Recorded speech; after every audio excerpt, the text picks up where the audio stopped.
Medina Sharma পেজে like comment. नबी सारी दुनिया का है वो दुलारा नबी। আল্লাহ যেমন সাদ্দাদের ঘোড়ার পিঠে আজরাইলের জান বার করতে বলেছিল, কারে? সাদ্দাদ বেহেশতে দেখতে আসে যে বেহেশতে খানার ভিতরে 9,999টি কামরা ছিল। কটা?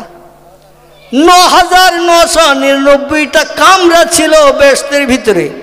ওই রকম সৌন্দর্যমণ্ডিত কারুকার্য ঘর, আর ওই ঘরের ভিতরে সুন্দরী যুবতী নারী ভরে দিয়েছে। দেশের মানুষকে বলল, তোমরা এই যুবতী, 16 যুবতী, 16 বছর 17 বছরের যুবতী নারী সব ঘরের ভিতরে 2-4টে করে ঢুকিয়ে দিয়েছে। একজন করে যুবক যাবে, তাদের নিয়ে আনন্দ ফুর্তি করবে, লাউ খাবে, কুমড়ো খাবে, বেগুন খাবে, সবজি খাবে, এক একদিন এক একটা স্ত্রী নিয়ে উপভোগ করবে। যদি আরও প্রয়োজন হয় তাও দেয়া হবে, শর্ত হলো আমার একটু খোদা বলে মানবে। আমি দুনিয়ায় ঘোষণা দিয়েছি, আনা রব্বুকুমুল আলা। কি বলেছে? আনা রব্বুকুমুল আলা। আমি মেজ খোদা, ছোট খোদা, সেজ খোদা নই। আমি হলাম সব খোদার উপরের বড় খোদা। আচ্ছা, আল্লাহ সহ্য করবে? সহ্য করবে? আল্লাহ বলে, আমি ছাড় দেই বান্দাদের, কিন্তু একেবারে ছেড়িয়ে দেই না। কথাটা বুঝতে পেরেছেন? বান্দারা কত বাড়াবি বাড়া, আমি ছাড় দিয়েছি, ঘুরিয়ে উড়িয়ে দিয়েছি। যত সুতো চাইবি দেব, উপরে উঠবি। তাই বলে যেন মনে করিস না আমার নামাতে পারবে না। লাটাই যার হাতে, সে বলে মাথায় উঠে হাওয়ার মাঝে মাথা নাড়া দিচ্ছ আর বলছো আমি আর নামবো না। ও ঘুড়ি, তোমার বুকের সঙ্গে আমার লাটাইয়ের সুতো জোড়া। যেই লাটাই পাক দেব, তুমি নিচে নামবে না উপরে থাকবে? কি করবে? নিচে নামতেই হবে, কারণ ঘুড়ির মাজার সঙ্গে সুতো দিয়ে লাটার সঙ্গে জোড়া। আল্লাহ বলছেন, যত বাড়াবে বাড়াও। ও বান্দা, আমি ছাড় দিয়েছি, যতবারে ওড়ো, যতবারে দূরে যাও, কিন্তু আমি একেবারে ঘুড়ির মতো, লাটাইয়ের মতো তোমারে ছেড়ে দেয়নি। আমি আল্লাহ যেই বলবো কুন, কি বলবে? যেই বলবো কুন ফায়াকুন, সঙ্গে সঙ্গে সেটা হয়ে যায়। এটাই হলো আমার পাওয়ার। আল্লাহ বলেন, আজ দাস দাসী লোকজন রাজপথে দাঁড়িয়ে বাদশারে সেলুট দিচ্ছে। আর আমার ভাইরা 1000 বছরের মতো, কিছু কম বেশি 800 বছরের মতো সময় নিয়ে এমন করে 22,000 মিস্ত্রি এমন করে 1000 বছরের মতো খাটিয়ে 9,999টি ঘর বেহেশতেখানা এরিয়া করে জেলখানার মতো পাঁচিল দিয়ে ঘিরেছে। আর বলে, আমার একটু খোদা বলবে, এই জেলখানায় সারা জীবন খাওয়া দাওয়া সুখ শান্তি সব পাবে। তোমরা বলবে সব খোদার বড় খোদা আমাদের দেশের বাদশাহ ফেরাউন। অনেকে লাভে লোহা বয় না, বিনা লাভে অনেকে তুলোর বস্তা নিতে চায় না। ঠিক না ভুল? বিনা লাভে অনেকে তুলোর বস্তাও মাথায় নিতে চায় না, কিন্তু অনেকে লাভে লোহা বইতেও চায়। দেশের লোক বলল, কাজকর্ম করতে হবে না, খাটতে হবে না, মজুরি খাটতে হবে না, ভালো মন্দ খাবার পাবো, সুন্দরী যুবতী নারী দিনে আনন্দ ফুর্তি করতে পারবো। একটা কথা বলতে হবে, সব খোদার বড় খোদা ফেরাউন। এ যুগের মানুষ ও দলে আছে না নাই? আমাদের জীবন ইতিহাস আলগা করে দেখুন, আমরা সব ওই দলের। এই যে স্টেজে চেয়ারে বসে আছি, আমিও ওই দলের। আচ্ছা, আমি যদি ওই দলের হই, তাহলে আপনাদের আর সন্দেহ আছে ওই দলের হইতে? সন্দেহ আছে? আহারে, আল্লাহর উপরে ঈমান বিশ্বাস, আল্লাহর শক্তি ক্ষমতা আমরা মাঝে মাঝে একটু বিশ্বাস করি, পরবর্তীতে চিরজনমের মতো ভুলে চলে যাই। এই জন্য আমাদের ঈমান নিয়ে সংশয় আছে। নবী বলছেন ইসবেহুর রাজুল মুমিনান ওয়া ইউমসি কাফিরান, আমার উম্মতেরা সকালবেলা আল্লাহর উপরে বিশ্বাস স্থাপন করে ঈমান আনবে, ওয়া ইউমসি কাফিরান, সন্ধ্যাবেলা জবান দিয়ে এমন একটা কথা বলবে ও আর ঈমানদার মুমিন থাকবে না, কাফের হয়ে যাবে। ওয়া ইউমসি মুমিনান, ভালো ভালো সৎ উপদেশের মজলিসে বসবে, আলেম ওলামাদের ভালো ভালো উপদেশমূলক বক্তব্য শুনে ঈমান এনে কলেমা পড়বে লা ইলাহা ইল্লাল্লাহ মুহাম্মাদুর রাসূলুল্লাহ। এ জলসায় পড়ানো হয় না, হয় না, হয় কি না? আল্লাহর নামে জপ জিকির করানো হয়, কলেমা পড়ে ঈমান আনবে সন্ধ্যার পরে। আবার রাতের বেলা ঘুম থেকে উঠে সকালবেলা যখন বাইরে বার হবে ওয়াইসবেহু কাফেরান, সকালবেলা ওই লোকটি কাফেরে বিবেচিত হবে। সাহাবীরা বলেন ইয়া রাসূলুল্লাহ, সন্ধ্যার পরে ঈমান নিয়ে কলেমা পড়ে মুসলমান হলো আর সকালবেলা ঘুম থেকে উঠে বেঈমান হয়ে গেল, কাফের হয়ে গেল, বিষয় বুঝলাম না, কিসে কাফের হলো? আল্লাহ নবী বলছেন ওয়াইয়াবু দীনাহু বিআরাদিম মিনাদ দুনিয়া, রাওয়াহু মুসলিম। জোরে বলুন একটু আল্লাহু আকবার। অসুবিধা হচ্ছে না তো? আল্লাহ নবী বললেন সকালবেলা ও বেঈমান এই জন্য হবে ওয়াইয়াবু দীনাহু, সকালবেলা ঘুম থেকে উঠে ধর্ম বিক্রি করে খাবে, দুনিয়ার সময় সম্পত্তি অর্থ সম্পদে লোভে পড়ে আল্লাহর উপরে ঈমান নস্যাৎ করে মানুষের কাছে যেয়ে বলবে ও আমাদের গ্রামের প্রধান, আমাদের গ্রামের মেম্বার, আমার স্ত্রী কঠিন রোগে আক্রান্ত, এই বিপদে তুমি ছাড়া আমার আর কেউ নাই, আমরা যাই না, মেম্বারের কাছে যাই না, প্রধানের কাছে যাই না, এমএলএর কাছে যাই না। যদি কোনো বিপদে পড়ে দাবি করি, যদি বলে এখন আমার পক্ষে সম্ভব নয়, টাকা কি কুল গাছের পাতা, নাড়া দিলেই পড়বে আর তোমারে গুনে দেব, দেখি যে ভাব খারাপ। কিছু চাইলাম, কঠিন রোগে বেবাড়িতে বিপদে পড়েছি, আর বলছে আমার কাছে এখন কিচ্ছু নাই, তুমি যে টাকা চাচ্ছ আমার কাছে, আমার বাড়ি কি সামনে কুল গাছ আছে, নাড়া দেবো আর পাতা পড়বে, গুনে গুনে তোমারে দেব, স্ত্রীর অপারেশন করবে, ছেলের টিউমার অপারেশন করবে, ডাক্তার দেখাবে। যদি ফ্রির মাল 3 কেজি চাও সামনের বুধবার দিনে এসো, সরকারি মাল আসলে দেওয়ার চিন্তা ভাবনা নেব। যে লোকটি গেছে সে যদি বলে ফ্রির মাল, জিয়ারের মাল, গম আর আটা নিয়ে কোনো লাভ হবে না, কমপক্ষে 10,000 20,000 টাকা আমার না দিলেই কঠিন অপারেশন হবে না, লোকটা বলল আমি কোনোদিন মতেই দিতে পারবো না, ওই বিপদে পড়ে পায়ে জড়িয়ে ধরে আমি আর আপনি বলি না এই বিপদে গ্রামে আর কেউ নাই তুমি ছাড়া। আচ্ছা আল্লাহ রে ও সময় নেওয়া হয়েছে না বাদ দেওয়া হয়েছে? আল্লাহর ও সময় বাদ দেওয়া হয়েছে, আর আল্লাহরে বাদ দেওয়ার কারণে আমার ঈমানটা বরবাদ হয়ে গেছে। আমার ভাইরা, সেই ঈমান আমি মৌলবী আমারও পাকাপোক্ত হয়েছে কিনা আল্লাহই বেশি জানে, তো ভয় হয় আমার। তা আপনাদের ভয় হবে না? হবে না, ভয় হবে। আল্লাহ বললেন শোনো ও দুনিয়ার মানুষ, পূর্ণ বিশ্বাস আমার উপরে রাখো। আল্লাহ ডেকে বলেন ইজহাব ইয়া আজরাইল এলা দুনিয়া, রে আজরাইল তাড়াতাড়ি পৃথিবীতে যা। ওই যে বাদশাহ ফেরাউন বেহেশতে খানা বানিয়েছে, কয়েক হাজার 22,000 মিস্ত্রি 22 বছর মতান্তরে 20 বছর খাটিয়ে দিয়ে 9,999টা ঘর বানিয়ে বিশাল বেহেশতেখানা, ইয়াকুত জমরুদ মারজান হীরা পান্না চুন্নি দামি দামি পাথর পৃথিবীর সাগরের তলা থেকে কালেকশন করে পাওয়া যায়, সব লাগিয়ে দিয়ে সৌন্দর্যমণ্ডিত করেছে।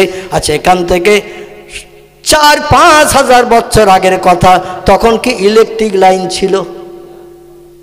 এখান থেকে 60-70-80 বছর আগে ইলেকট্রিক লাইন ছিল না। তখন রাতের বেলা লাইট জ্বলতো কি দিয়ে? কেরোসিনও তখন আবিষ্কার হয়নি, ডিজেলও আবিষ্কার হয়নি, পেট্রোলও আবিষ্কার হয়নি। হেসাং লাইট জ্বালাতে গেলে তো তেল লাগবে।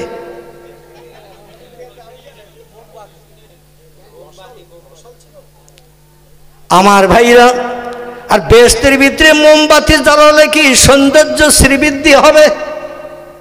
মোমবাতি তো কিছু সময় পরে নিভে যাবে, রাত তো লম্বা 12 ঘন্টা, একটা মোমবাতি জ্বলবে ক ঘন্টা? 1 ঘন্টা, 2 ঘন্টা, 3 ঘন্টা, তারপরে তো অফ। জান্নাতীরা জান্নাতের ভিতরে চিল্লাচিল্লি করবে না করবে না? আলো পাবে না? দামি দামি পাথর ওই বেহেশতের বিল্ডিং এর দেওয়ালে সব সেট করা হয়েছিল, যে পাথরের কাজ ছিল অন্ধকারে নেমে আসলেই আলোর মতো জল জল করে জ্বলতো। আমার ভাইরা, যদি বলেন হোয়াট ইজ দ্য ডকুমেন্ট, খুব বেশি দূর আপনাকে যেতে হবে না। এই ভারতবর্ষের দিল্লির আগ্রায় যদি যান, এখনো যে দেখতে পাবেন বাদশাহ শাহজাহান যে তাজমহল বানিয়েছিলেন, এই তাজমহলের দেওয়ালের গায়ে দামি দামি পাথর সেট করে দিয়েছেন। খোদার কসম, রাতের বেলা একটাও লাইট জ্বালানোর দরকার হতো না, মোমবাতি জ্বালাতে হতো না, তেল দিয়ে কোনো লাইট জ্বালানোর দরকার হতো না, টর্চ লাইটও তখন আবিষ্কার হয়নি।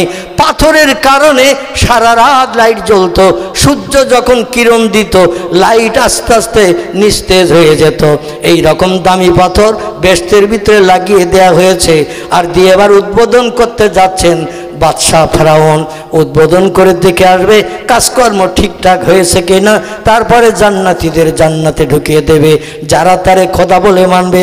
আল্লাহ বলে ইযহাবিয়া ইজরিল এলা ফেরাউন, চলে যাও ফেরাউনের সামনে, ও খবরদার যেন দরওয়ার টপকিয়ে ভিতরে না ঢোকে। লোকজন স্যালুট দিচ্ছে, খোশামদিদ স্বাগতম জানাচ্ছে। আজকের আপনার শুভ দিন, আনন্দের দিন। কোটি কোটি টাকা খরচ করে 22 বছর ধরে 22,000 মিস্ত্রি খাটিয়ে আপনি এই বেহেশতে খানা বানিয়েছেন দেশের জনগণকে সুখভোগ করানোর জন্য। দেখে আসবেন, আজকের আপনাকে স্বাগতম, ওয়েলকাম, খোশামদিদ জানালাম। আনন্দে চলে যাচ্ছেন বাদশাহ ফেরাউন। আর যেই দরজার সামনে গেছে, দেখে একটা লোক দরজা আটকিয়ে দাঁড়িয়ে রয়েছে। আমার ভাইরা, ফেরাউন ছিল বাদশাহ, লোকটির নাম ছিল সাদ্দাত, নাকি সাদ্দাত। এই বাদশাহ বানিয়ে জান্নাতের ভিতরে যখন ঢুকতে যাচ্ছেন, ওই সময় সামনে দাঁড়িয়ে থাকলো একজন। ফেরাউন যেমন খোদাদ্রোহী, সাদ্দাতও তেমন খোদাদ্রোহী, নমরুদও তেমন খোদাদ্রোহী, কারুনও তেমন খোদাদ্রোহী, বাদশাহ বক্তে নাসারও তেমন খোদাদ্রোহী। এরা ছিল সব দুনিয়ায় খোদা দাবিকারী। চিল্লাই বলুন একটু নাউজুবিল্লাহ। দেখে দরজার সামনে একটা লোক দরজা অ্যাটাক করে দাঁড়িয়ে রয়েছে। বলে, আজকের আনন্দের দিন, আমার তৈরি করা জান্নাত উদ্বোধন করব, আর রাস্তা অ্যাটাক করে কে দাঁড়িয়ে আছিস? আমি কে যাচ্ছে জানিস না?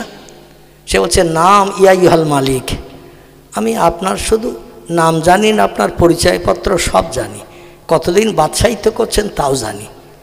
বলে, তাহলে তুই আমার দেশের প্রজা? তো প্রজা যদি হবি, তো আমি তো কোনোদিন তোরে রাজদরবারে দেখি নাই। প্রজা তো সুখ দুঃখের ভাগিদার আমার বনতে হয়, বিপদে সাহায্য করতে হয়। কোনোদিন তো তোর দেখিনি যে আমার দরবারে কিছু চাইতে আসতে। বলছে, আমার কোনো জিনিসের প্রয়োজন হয় না, তাই আসি নাই। বলে, আজকের আল্লাহ পাঠিয়েছে তাই এইছি। জোরে বলুন সুবহান। ওর তখন মুখ মলিন হয়ে গেছে। আমি যার বিরুদ্ধে আল্লাহ দাবি করেছি সেই আল্লাহ পাঠিয়েছে। বলে, না মা। বলে, কি জন্য এসেছিস? আমার সঙ্গে বেহেশতের ভিতরে যাবি, দেখবি? বলে, আপনার ঘোড়ার পিঠে আপনি থাকবেন, আমিও ঘোড়ার পিঠে উঠবো না। বলে, তাহলে হেঁটে হেঁটে যাবি? বলে, তাও যাব না। বলে, তবে বল এখানেই দাঁড়িয়ে কাজ করব। বলে, কি কাজ করবি? বলে, আপনার দেহ থেকে প্রাণটা বার করে সচল দেহ অচল বানিয়ে দেব। জোরে বলুন সুবহান। সাদ্দাত তখন কাকতি মিনতি করে বলছে, অন্তত আমার একটাবার পাক দিয়ে ঘুরিয়ে আসতে দে, একটাবার একটু পাক দিয়ে ঘুরিয়ে আসতে দে, তারপরে যা পারিস করিস, আমার শখের জান্নাতটা অন্তত এক পলকে দেখে নেই। আজরাইল বলল, ফালা ইয়াস্তাখিরুনা সাআতাও ওয়ালা ইয়াস্তাকদিমুন। আমার কাজ হলো, যখন যে মুহূর্তে যে সেকেন্ডে আল্লাহ প্রাণনাশ করার দায়িত্ব দেয়, 1 সেকেন্ড আগেও করি না, 1 সেকেন্ড পরও করি না। যেই সময় আসবে সঙ্গে সঙ্গে দেহ থেকে খামসা মেরে প্রাণটা বার করে নেব আমি। বলল, তবে রে, আমার দেশ, আমার বাদশা, আমার মালিকানা চলছে, আর একটু ভিতরে ঢুকে এক পলকে দেখে আসবো, তাও সময় দিবি না? ঘোড়ার পাশায় বাড়ি লেগেছে, ওরে ধাক্কা মেরে ফেলে ভিতরে ঢোক। আচ্ছা, ঘোড়ার বাবার ক্ষমতা আছে? দাঁড়িয়ে আছে কে? যমদূত। আনা মালিকুল মউত আনা মুখমেদুস সৌত। জোরে বলুন একটু সুবহানাল্লাহ। আমি হলাম মৃত্যুর যমদূত, হরিষে বিষাদনায়নকারী, বিবি বাচ্চাকে বিধবা এতিম করি আমি। যেই তারে ধাক্কা মেরে ফেলে দিতে গেল, সঙ্গে সঙ্গে বুকে হাত চাপিয়ে দিল, আর ঘোড়ার পিঠেই বসে থাকা অবস্থায় দেহ থেকে প্রাণটা বেরিয়ে গেল। লোকজন দাঁড়িয়ে দেখছে, বাদশার দরজার মুখে যেয়ে থমকে দাঁড়িয়ে গেছে। ঘোড়াকেও বলল, ঘোড়া দাঁড়িয়ে থাক, তোরও দেহ থেকে প্রাণ বার করে নিচ্ছি, যেখানে আছিস ওইখানে থাক। আচ্ছা, যদি দেহ থেকে প্রাণ বার করে নেয়, যে অবস্থায় বার করে নেবে ওই অবস্থায় থাকবে না? থাকবে না। দেখবেন অনেকের পা গটিয়ে থাকে, পা লম্বা হয় না, মরণ হয়ে গেলে ওই অবস্থায় থাকে না? থাকে না। অনেক টানাটানি করলেও পা সোজা হয় না, ঠিক কি না? মানুষ আধ ঘন্টা গেল, 45 মিনিট গেল, 1 ঘন্টা গেল, বলে দরজার মুখে দাঁড়িয়ে দেখতেছে শুধু খোদা, এত কি সৌন্দর্য দেখতেছে, ভিতরে গেলে তো পাগল হয়ে যাবে। দরজার মুখে দাঁড়িয়ে দেখে উনি আর ভেতরে যাচ্ছেন না, ব্যাপার কি? এ বলে তুই যা, ও বলে তুই যা, কিন্তু বিড়ালের গলায় ঘন্টা বাঁধে কে? বাদশা যাচ্ছে উদ্বোধন করতে, আর আমরা যাব বাদশার কাছে। না জানি আবার বাদশা রেগে আমাদের প্রাণনাশ করে কি না, জল্লাদ দিয়ে তার ঠিক ঠিকানা কি। দীর্ঘ সময় মানুষ দাঁড়িয়ে থেকে যখন ধৈর্য আর ধরল না, বলে মরি মরবো বাঁচি বাঁচবো, একবার কাছের কাছে চল। কাছের কাছে ডাক দিল, ইয়া আইয়ুহাল মালিক, ইয়া রব, নাউজুবিল্লাহ, হে আমাদের প্রভু, হে আমাদের খোদা, হে দেশের বাদশা, দরজার মুখে দাঁড়িয়ে এত সময় কি দেখছেন? ভিতরে যান, দেখি আসেন, কারুকার্য আরো কত সুন্দর সৌন্দর্যমণ্ডিত আছে। বাদশার কথা বলে না, গায়ে হাত দিয়ে নাড়া দিচ্ছে, তাও নড়ে না। ঘোড়ার লেজ ধরে মড়া দেয়, ঘোড়াও নড়ে না। পরীক্ষা নিরীক্ষা করে দেখা গেল ডেথ। কি হয়েছে? মরণ হয়ে গেছে। ঘোড়ারও মরণ, সাদ্দাদের মরণ। আল্লাহ ডেকে বলেন, আমি ছাড় দেই, কিন্তু একেবারে ছেড়ে দেই না। আরে সেই আল্লাহ পাক রব্বুল আলামিন বলছেন, আমি মরারে জেন্দা করি, জেন্দারে মারি।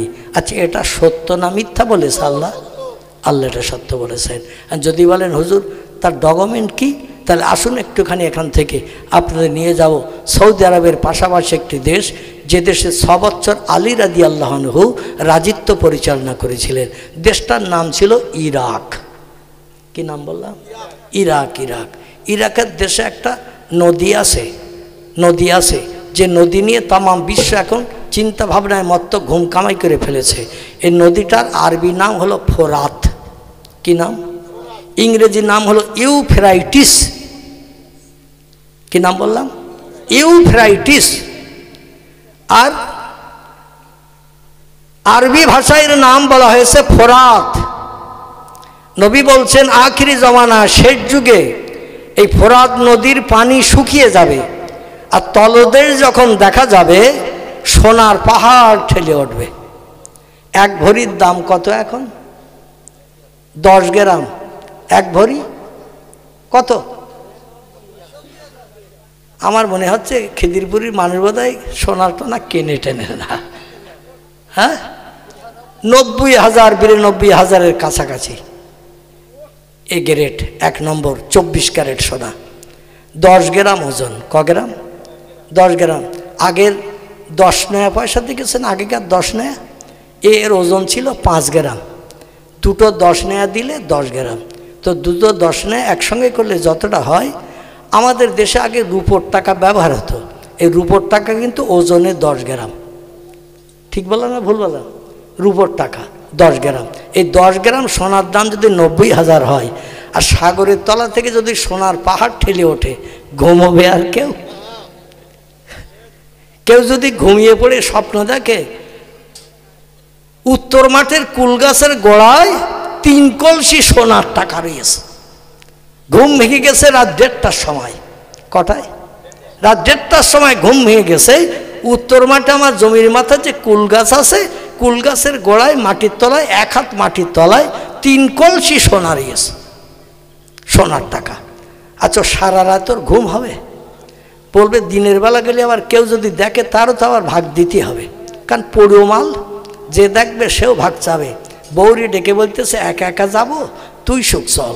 বলে কোথায় যেতে হবে? বলে উত্তর মাঠে আমাদের সেই জমির কোনায় সে কুল গাছ আছে না, মাঝে মাঝে কুল পেড়ে আনি, তোরাও খাস একটু একটু টক মিষ্টি। সেই কুল গাছের গোড়ায় কেরা আগের যুগের লোক 3 কলসি সোনা 1 হাত মাটির তলায় পুঁতে রেখেছে, ঘুমিয়ে পড়ি দেখেছি। স্ত্রী বলছে তো তুমি শুধু শুধু যাচ্ছে কেন? সাপল আর কোদাল নাও,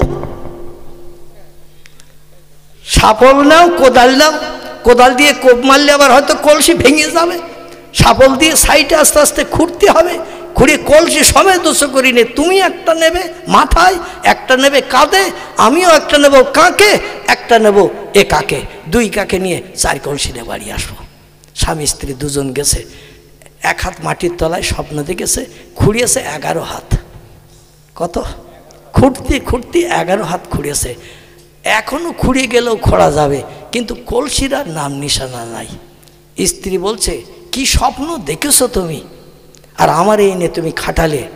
তুমি নিলে কোদাল, আমি নিলাম শাবল, তারপর মাঝে মাঝে তুমি খুঁড়তেছো, মাটি তুলতেছি আমি, খুঁড়তে খুঁড়তে 11 হাত খোঁড়া হয়ে গেল, এখনও পাওয়া গেল না। যদি অন্তত সোনার টাকা না হয়, অন্তত কড়িও যদি পাওয়া যেত, কড়ি, তাও অন্তত বুঝতাম যে তোমার স্বপ্নটা ঠিক, সোনার টাকা না কড়ি রয়েছে কলসির ভিতরে, তাও পাওয়া গেল না। এখন সোনার পাহাড় যদি ঠেলে ওঠে ফোরাত নদীতে, মানুষ পাগল হবে না? হবে না, পাগল হয়ে যাবে। আল্লাহর নবী সাল্লাল্লাহু আলাইহি সাল্লাম বলছেন, ওই সোনা নেওয়ার জন্য মানুষ পাগল হয়ে যাবে। মানুষ মানুষের হাত থেকে সোনা আত্মসাতের জন্য মারামারি করতে শুরু করবে। 1000 মানুষের ভিতরে মারামারি করে 9999 জন মারা যাবে, একজন বেঁচে থাকবে। এইভাবে বিভিন্ন দেশের মানুষেরা সোনা কালেকশন করতে এসে শুধু মৃত্যু আর মৃত্যুর রোল চলতে শুরু করবে। ও দুনিয়ার মানুষ, এই ফোরাত নদীর কিনারায় আল্লাহর একজন প্রেমিক বান্দা, নাম তার হযরত শাহ শিবলি রাহমাতুল্লাহ আলাইহি। কি নাম বললাম? শাহ শিবলি রাহমাতুল্লাহ আলাইহি বিশ্ব নবীর জীবনী গ্রন্থ লিখেছেন তিনি, নাম তার সিরাতুন নবী। কি নাম বললাম? আল্লাহর নবীর জীবনী গ্রন্থ, নবীজির জন্ম থেকে নেই মৃত্যু, বিশ্ব নবীর জীবন ইতিহাস লিপিবদ্ধ করে বিশ্ববাসীর কাছে সুপরিচিত হয়েছেন এই লোকটি। এনার নাম হযরত শাহ শিবলি রাহমাতুল্লাহ আলাইহি। ইনি ছিলেন কোরআনের একজন পূর্ণ হাফেজ। কি ছিল? কোরআনের হাফেজ। আমার ভাই ইরাকের দেশের জমিনে আল্লাহর একজন মহান আল্লাহওয়ালা, আল্লাহ প্রেমিক, খোদা ভক্ত মানুষ ছিলেন। তার নাম ছিল শাহ সরি শক্তি রাহমাতুল্লাহ আলাইহি। এনার কাছ থেকে কোরআনের দার্স নিয়ে, কোরআনের তালিম নিয়ে, কোরআন শরীফ শিক্ষা করে এবার তিনি বাড়ি ফিরে আসছেন মাথায় পাগড়ি দিয়ে। ছাত্ররা যখন কোরআন হেফজ হয়ে যায়, দেখবেন বাৎসরিক জলসা হয় মাদ্রাসায়, যে কটা ছেলে কোরআনের পূর্ণ দার্স নিয়ে হেফজ হয়েছে, দাওরা দিয়ে কমপ্লিট করেছে, ওই ছেলেটার মাথায় পাগড়ি পরিয়ে দিয়ে বাড়ি পাঠানো হয় না? হয় না? কোনো সার্টিফিকেট দেয়া হয় না, কোনো রেজাল্ট দেয়া হয় না হাফেজদের জন্য। ঠিক বললাম না ভুল বললাম? স্কুলে পড়াশুনো করলে বছরের পর বছর, বছরের শেষে পরীক্ষা হয়, পরীক্ষার খাতা থেকে রেজাল্টের সার্টিফিকেট দেয়া হয়। কিন্তু কোরআনের পূর্ণ হাফেজ হয়েছে, এই জন্য এর কোনো পরীক্ষা নেওয়ার দরকার নাই, পরীক্ষা সামনাসামনি দৈনন্দিন। আর আমাদের স্কুলে যখন পরীক্ষা হয়, দেখবেন বইয়ের পৃষ্ঠা ছিঁড়ে জুতোর ভিতরে ঢুকিয়ে নিয়ে ছেলেরা পরীক্ষা দিতে যায়। ঠিক বললাম না ভুল বললাম? পকেটের ভিতরে বইয়ের পৃষ্ঠা ছিঁড়ে ছোট্ট কাগজ করে মুড়িয়ে নিয়ে পকেটের ভিতরে করে, কোমরের এমন করে ঘুনশিতে গুজে, এমন করে পায়জামার দড়ির ভিতরে গুজে নিয়ে যায়। যদি প্রশ্নটা ঠিক পড়ে যায়, যেটা কোমরে এনেছে ওটা বার করবে না? করবে না? জুতোর তলায় যেটা আছে ওটা যদি পড়ে যায়, পা দিয়ে দবিয়ে চলে গেছে স্কুল পর্যন্ত, কারণ স্কুলে যে ঢোকাতে গেলেই তো মাস্টার দেখতে পাবে, এই পার তলায় কি ঢুকাচ্ছিস, বার কর।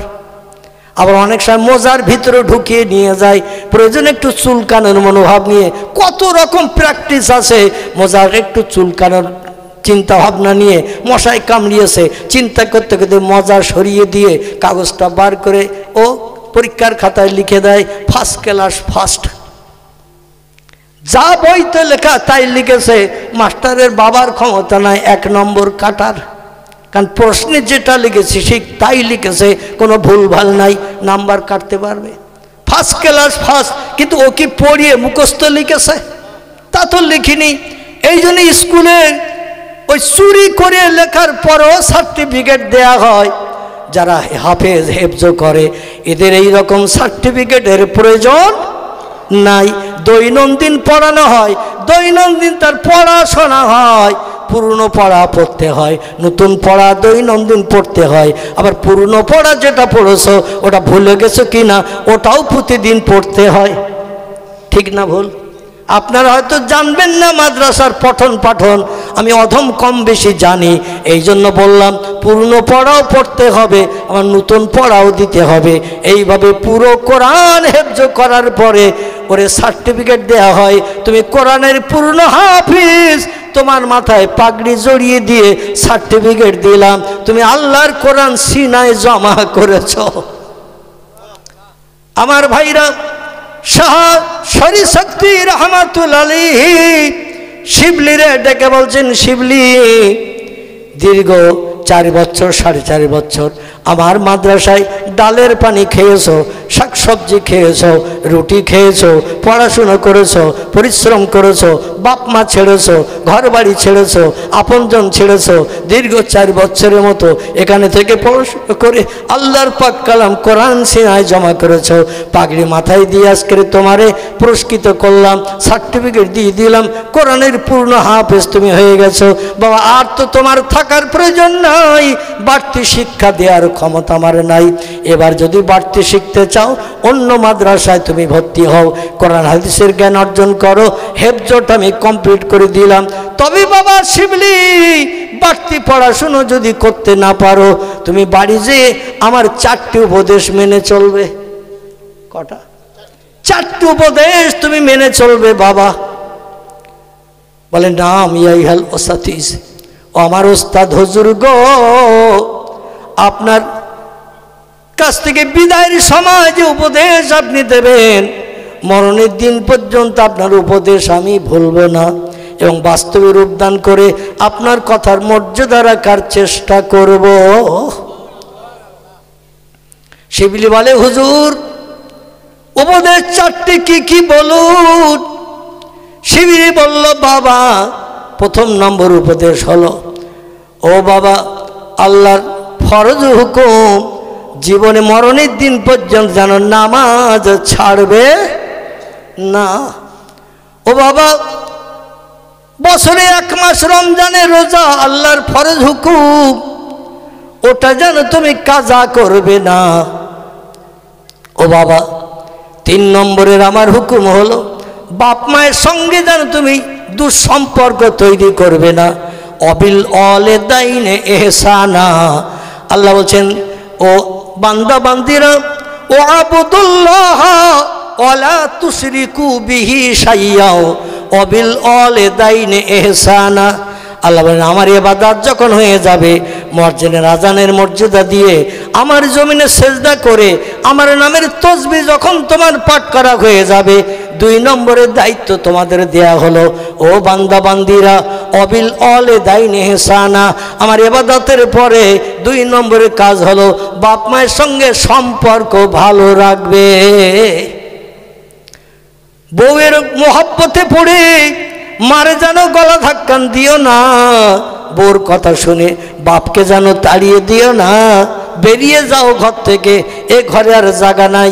অবশ্য খিদিরপুরে কোনো ছেলে এমন কাজ করে না, যা করে আমাদের দিঘির পাড়ের ওখানে। ওদের নামে বললে আর মার খাওয়ার ভয় নেই, কারণ এই রাতের বেলা ওরা এসে আর মারবে না। তো এখানে ও কথা বললে বিপদের আশঙ্কা আছে না নাই? কত ছেলে বাপেরে খেতে দেয় না, মারে খেতে দেয় না, স্ত্রীকে খুশি করার জন্য মাঝে মাঝে বাপ মারে ঘরে রেখে নতুন জায়গায় যাবার নতুন করে বসবাস শুরু করে। বাপ মা বেঁচে আছে কি মারা গেল একটাবার খোঁজ পর্যন্ত নেয় না। চিল্লায়ে বলুন একটু নাউজুবিল্লাহ। আল্লাহ নবী বলেন হুমা জান্নাতুকা ও হুমা নারুকা, ও দুনিয়ার ছেলেরা মেয়েরা তোমার বাপ মা হলো তোমার জন্য জান্নাত এবং তোমার বাপ মা হলো তোমার জন্য জাহান্নাম। ইল্লা উফিন, আল্লাহ কোরআনে বলছেন তোমার আচার ব্যবহারে কথাবার্তায় তোমার বাপ তোমার মা একটাবার যদি আহ এইরকম শব্দ যদি উচ্চারণ করে আর তুমি ছেলে বাপের পায়ে হাত দিয়ে ক্ষমা যদি চেয়ে না নাও, তার হৃদয়ে কষ্ট লেগেছে, বুকের ভিতরে কষ্ট লেগেছে, আহা শব্দ উচ্চারণ করেছে, হাই নিঃশ্বাস কেটেছে, তোমার সামনে হাই নিঃশ্বাস কেটেছে, তুমি দেখতে পেয়েছো, মায়ের পায়ে হাত দিলে না, বাবার পায়ে হাত দিলে না, ক্ষমা চাইলে না, তুমি যত নামাজ পড়ো, যত রোজা রাখো, যতবার হজ করো, যত দান সাদকা করো, তোমার ঠিকানা হবে জাহান্নাম। কি ঠিকানা হবে? নামাজ কালাম তসবিহ তাহলিল হজ জাকাত কিছুই কাজে আসবে না। তাহলে আমরা সেই বাপ মা যখন এত দামি জিনিস তাদের সঙ্গে সুসম্পর্ক রাখতে পেরেছি তো? বোন নামে কথা বলো না, এমন মেজাজ মাঝে মাঝে করি না। আমি কিডনি রোগী, তবু আমার আওয়াজটা বোধহয় একটু চড়া হয়ে গেছে নাকি? এত জোরে আওয়াজ দেওয়া ডাক্তারের নিষেধ, কিন্তু আপনাদের মগজ ধোলাই করতে যে আওয়াজ চড়াও দিতে হয়েছে। আমার ছেলেরা তো জোরে কথা বলতে দিত না সেলাই কেটে যাওয়ার ভয়ে, তো আল্লাহর অফন্ত রহমত এখন জুড়ে গেছে সব। আপাতত এখন আর সেলাইয়ের দাগ নিচের দিকে আছে কিছুটা, উপরের দিকে প্রায় সমান হয়ে গেছে। এখন আর চিল্লানা আওয়াজ দিলেও ছাড়ানোর ভয় নেই। মাঝে মাঝে ছেলেরা বাপের উপরে হুমকি দেয়, মায়ের উপরে হুমকি দেয়। আল্লাহ বললেন আমার ইবাদতের পর দুনিয়ার আর কোনো কাজ নয়, দুনিয়ায় তোমাদের 2 নম্বরের কাজ হলো অবিল ওয়ালে দাইনে এহসানা, বাপ মায়ের সঙ্গে এহসান করবে, নরম ভাষায় কথা বলবে, ভালো সম্পর্ক রাখবে। বউ অখুশি হয় হোক, দেখবেন 8 আনা ওজনের হাফ ভরি ওজনের গলার হার এনে দিলে ওর রাগ পানি হয়ে যাবে। এ ঠিক বললাম না ভুল বললাম? এ খারাপ লাগতেছে? তাহলে দোয়া করে দেবো, বলো। খারাপ লাগতেছে না তো? আমার ভাইরা, নিম ফল কিন্তু একটু তিতো লাগবে। কি ঠিক বললাম না ভুল বললাম? নিম ফল একটু তিতো লাগবে, তবে তিতো খেলে আবার সুগার রোগীর উপকার হয়। ডায়াবেটিস রোগী, সুগার রোগী একটু তিতো উচ্চে তিতো খেলে একটু সুগার কন্ট্রোলে থাকে, মেন্টালিটি থাকে। এই জন্য একটু তিতো মাঝে মাঝে খাওয়ার দরকার আছে না নাই? ডাক্তারি নিয়ম আছে, সকালবেলা উঠে খালি পেটে একটু তিতো খাও। এই জন্য আমার কথাগুলো তিতো লাগতে পারে, তবে যেদিন কবরে যাবেন তিতো সেদিন রসগোল্লা লেডিকেনির থেকেও মিষ্টি লাগবে। জোরে বলুন আমিন। এ কথাটা ভুল বললাম? খোদার কসম, এই তিতো জিনিসটা সেদিন কবরে গেলে রসগোল্লা লেডিকেনির থেকেও মিষ্টি লাগবে। বলল বাবা তোমার বাপ মায়ের সঙ্গে সদ্ব্যবহার রাখবে, সুসম্পর্ক রাখবে। তাহলে আর কটা বাকি আছে? দোয়া করে দেব। একটা বললাম আল্লাহর ইবাদত বন্দেগী করবে, 2 নম্বর বললাম আল্লাহর ফরজ হুকুম রমজানের রোজা রাখবে, 3 নম্বর বললাম বাপ মায়ের সঙ্গে সৎ সম্পর্ক রাখবে। বলেছিলাম কটা? 4টে। তাহলে বাকি আছে কটা? তো একটা যখন মনে নেই তাহলে আল্লাহ ভামিন হাত তোলেন। কি একটু দরুদ শরীফ, আল্লাহুম্মা সাইয়্যিদিনা মাওলানা ওয়া আলা আলে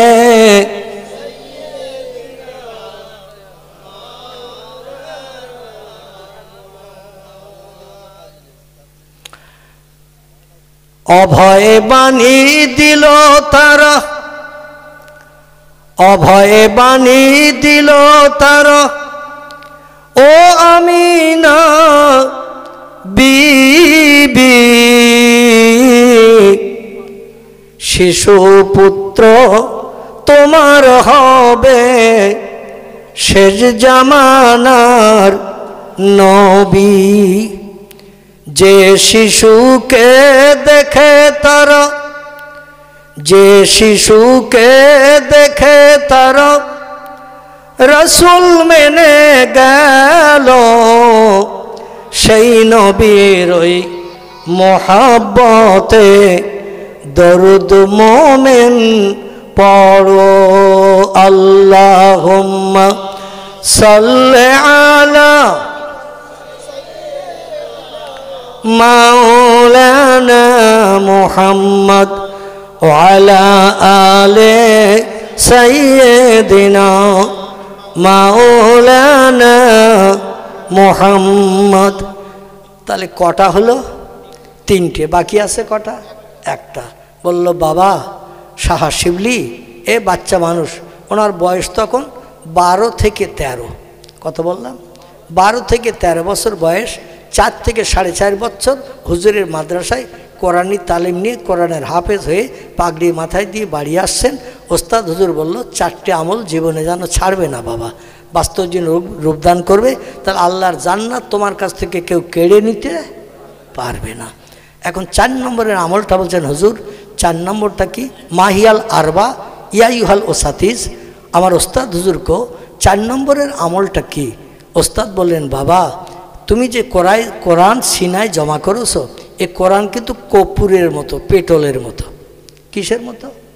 কোরআন কর্পূরের মতো, পেট্রোলের মতো। পেট্রোলের ব্যারেলে সিপি খুলে রাখলে পেট্রোল থাকবে?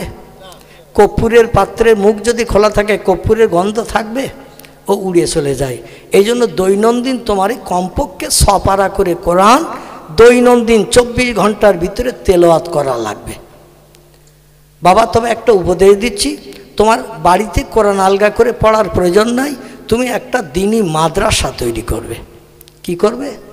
তোমার বাড়ির কাছাকাছি সরকারি, যদি বাড়িতে জায়গা না থাকে, সরকারি জায়গা নদীর ধারের দিকে। আমি শুনেছি তোমার বাড়ি দাজলা নদীর পাশাপাশি যে নদীটির নাম হলো দাজলা নদী, যেটাকে ফোরাত নদী বলা হয়, ইংরেজিতে ইউফ্রাইটিস নদী বলা হয়, যেখানে ইমাম হোসেন রাদিয়াল্লাহু আনহু কারবালার প্রান্তরে শাহাদাতের মর্যাদা চেখেছিলেন। এই জায়গাটির নাম হলো ফোরাত। জোরে বলুন সুবহান। ওইখানে একটা মাদ্রাসা বানাবে বাবা। মাদ্রাসা বানালে ছেলে মেয়েদের কোরআনি তালিম দিলে তোমার দৈনন্দিন আলাদা করে কোরআন আলগা করে পড়ার দরকার হবে না। ছেলে মেয়েদের দৈনন্দিন কোরআনি তালিম দিলে কোরআন মরণের দিন পর্যন্ত তোমার সিনায় জমা থাকবে। আর কোরআন যদি সিনায় জমা থাকে, কিয়ামত পর্যন্ত তোমার লাশ মাটিতে খাবে না। আহা, কত বড় দামি কথা। কোরআনের হাফেজ যারা হবে এবং হেফজটা সিনায় জমা রাখবে, কোরআনের আইন মোতাবেক যারা জীবন আদর্শ গঠন করে চলবে, সেই খোদার কসম এ শুধু মরার অপেক্ষা। মরার পরে আপনজন যখন কবরে দেবে, কিয়ামত পর্যন্ত তার লাশের ধারে পাশে মাটিও পর্যন্ত লাগবে না, কোনো পোকামাকড়ও খাবে না। খোদাদ্রোহী ফেরাউন, এমন করে নমরুদ, এরা যারা মারা গেছে আমরা কম বেশি জানি। মিশরের পিরামিডে এখনো পর্যন্ত নমরুদের লাশ অক্ষত রয়েছে, যে মরণের পর নীল দরিয়ার পানির তলায় 400 বছর ছিল। বিসমিল্লাহির রহমানির রহিম। তুলিজুল লাইলা ফিন নাহারে ওয়া তুলিজুন নাহারা ফিল লাইল ওয়া তুখরিজুল হাইয়া মিনাল মাইয়্যিতি ওয়া তুখরিজুল মাইয়্যিতা মিনাল হাইয়্যি ওয়া তারযুকু মান তাশাউ বিগাইরি হিসাব। জোরে বলুন আল্লাহু আকবার। আচ্ছা, বর্তমান বিজ্ঞানীদের শক্তির সঙ্গে আল্লাহর শক্তি বেশি না কম? আচ্ছা, বেশি যদি হয় তাহলে যুবক থাকার দরকার আছে না বুড়ো হলেও হয়? যুবক থাকার দরকার আছে না বুড়ো হলেও বেশি শক্তি থাকে? কথা বলে। যুবক থাকার দরকার আছে, কিন্তু মানুষের বয়স যখন বেশি হয়ে যায়, 50, 60, 70 হয়ে যায়, তখন যুবক থাকে না বুড়ো হয়? বুড়ো হয়ে যায়। আচ্ছা, বুড়ো হয়ে গেলে 20-25 বছর বয়সের যুবকের সঙ্গে বুড়ো লোক কি কুস্তিতে পারবে? কোনো কষ্টের কাজ করতে সমান পারবে? কোনো ভারী বোঝা বইতে পারবে? আচ্ছা, আল্লাহর বয়স অতীতকাল থেকে পর্যন্ত বেশি হয়েছে না কম হয়েছে? কথা বলেন। ভুল হলে আমি আসি, আর আমার ভুল হলে আপনারা আসেন। তবে এতেকাবে নিয়ত করে বসে থাকলে হবে না, কথা বলতে হবে। ভুল হলে আমি আসি, সংশোধনের চেষ্টা করবো ইনশাল্লাহ। আর আমার ভুল হয়ে গেলে টপ করে ধরে দেবেন, আমিও সংশোধন করে নেব। তো এতেকাবে নিয়ত করে বসে থাকলে হবে না, কথার প্রতি উত্তর দিতে হবে। আমি যেমন দিচ্ছি আপনারা তেমন দেবেন। রাজি আছেন তো নাকি? তাই অতীতকালে আল্লাহ ছিল না? ছিল না? ছিল। বর্তমানে আছে না নাই? তাহলে এই অতীতকাল থেকে বর্তমান বয়সটা কম না বেশি? বয়স আল্লাহর বেশি হয়েছে, কিন্তু বেশি হয়েছে বলে আল্লাহ কি বুড়ো হয়ে গেছে আমাদের দাদাদের মতো? আল্লাহ বুড়ো হননি, আলহামদুলিল্লাহ। আল্লাহ বলছেন আল্লাহু হাইয়ুন কাইয়ুম, আমি অতীতে যেমন ছিলাম বর্তমানে তেমন আছি, ভবিষ্যতেও তেমন থাকবো। আমি আল্লাহ পাক বলছি আল্লাহু বাকি, আমি চিরস্থায়ী চিরঞ্জীবী, যেমন আছি তেমন থাকবো, তোমাদের মতো মরবো না। জোরে বলুন একটু সুবহানাল্লাহ। আচ্ছা, আল্লাহ যেই তত্ত্বগুলো দিলেন মানুষ তো মেনে নিতে পারবে না। আল্লাহ বলেন আমি কেমন ক্ষমতাবান, ইন্নাল্লাহা আলা কুল্লি শাইইন কদির, আমি হলাম সব শক্তির ঊর্ধ্বে। এটা আপনাদের বিশ্বাস হয় না? হয় না? তিনি বলছেন আমি সব শক্তির ঊর্ধ্বে, যত ধরনের শক্তি ক্ষমতা তোমরা অর্জন করো যৌবন বয়সে, আর আমি আল্লাহ বয়স বেশি হয়েছে গেছে বলে আমার বিরুদ্ধ ধারণা করিয়ে আমার শক্তি পাওয়ার কম হয়ে গেছে, এমন ধারণাটা যেন করিও না। আমি আল্লাহ পাক সব শক্তির ঊর্ধ্বে, এটা বিশ্বাস হয় না? হয় না? আল্লাহ বলে তবু তোমরা মনে মনে ধারণা করবে, এ কথাটা বোধহয় ঠিক না। তবু তোমরা মনে মনে ধারণা করবে আল্লাহ সব শক্তির ঊর্ধ্বে বলছে। বয়স বেশি হয়ে গেলে, বৃদ্ধ হয়ে গেলে, বুড়ো হয়ে গেলে শক্তি ক্ষমতা কম হয়ে যায়, আর আল্লাহ বলছেন আমি সব শক্তির ঊর্ধ্বে সব সময় বিরাজমান আছি এবং থাকবো। এ কথাটা বোধহয় আল্লাহ ঠিক বলে নাই। আল্লাহ বলছেন আমি যে সব শক্তির ঊর্ধ্বে তত্ত্ব দিয়েছি সেটা আমার কোরআনে বাস্তব নমুনাও দিয়ে দিয়েছি।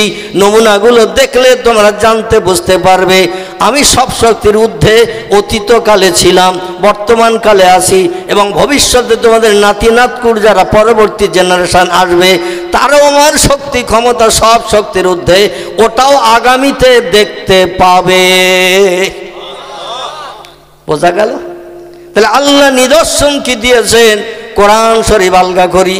আল্লাহ কোরআনে বলছেন তুলিজুল লাইলা ফিন নাহার, অতীতকাল থেকে নিয়ে ভবিষ্যৎকাল পর্যন্ত নাতি নাতকুর যারা এখনো আসেনি, ভবিষ্যতে ছেলে মেয়ের বিয়ে হবে, তাদের মিলনের কারণে বংশ নসল তাদের দুনিয়ায় জন্ম নেবে। ওই নাতি নাতকুর যখন আসবে তুমি দাদা তখন থাকবে না, দাদি তখন থাকবে না, মাও হয়তো থাকবে না, বাপও হয়তো থাকবে না। ভবিষ্যৎ জেনারেশনেরা তারাও পর্যন্ত দেখতে পাবে আমি আল্লাহ অতীতে আমার ক্ষমতা যেমন ছিল, বর্তমানে এই জেনারেশন সময় যেমন আছে, ভবিষ্যতেও তেমন থাকবে। আমি আল্লাহ কোরআনে তত্ত্ব কোট করে দিলাম, কিন্তু কেমন ভাবে বুঝবে তোমরা? এই জন্য কোরআনের তত্ত্ব কোট করে দিয়েছি তুলিজুল লাইলা ফিন নাহার, আমি রাতের পরে দিন বানাই, রাতের বেলা দিন বানাই, দিনের বেলা রাত বানাই।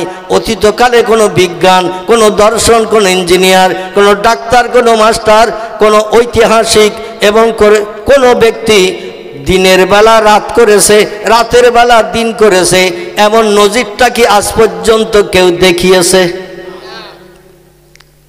কি কেউ দেখিয়েছে? ভবিষ্যতে কি দেখাতে পারবে?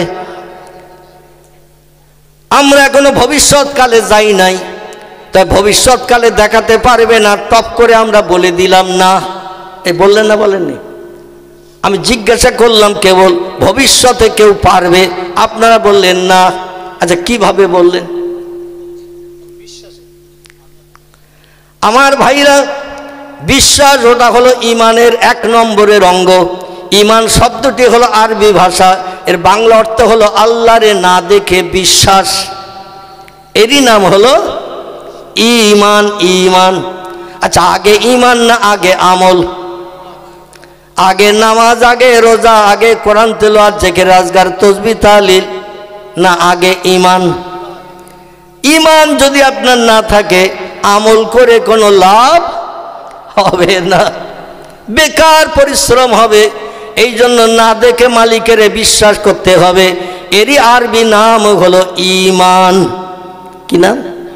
এর আরবি নাম হলো ঈমান। তাহলে আল্লাহ আছে, আমরা দেখতে পাই না, ওটা আমরা বিশ্বাস করি না। সেই বিশ্বাসের উপরে ভর করে আমরা বলি আল্লাহ ভবিষ্যতও তিনি থাকবেন এবং সব ক্ষমতার ঊর্ধ্বে তিনি আছেন এবং থাকবেন, এবং যেটা আমরা বর্তমানে পাচ্ছি না অতীতে কেউ পারেনি, নাতি নাতকুড়েরাও পারবে না, এটাও আমাদের বিশ্বাস কিনা? নাতি নাতকুড়েরা পারবে না। তার কারণ হলো বর্তমান প্রযুক্তির যুগের একটি তথ্য দেই। এখন যদি দিনের বেলা রাত করতে হয়, রাতের বেলা দিন করতে হয়, তাহলে সূর্যরে তো ওলট পালট করাতে হবে।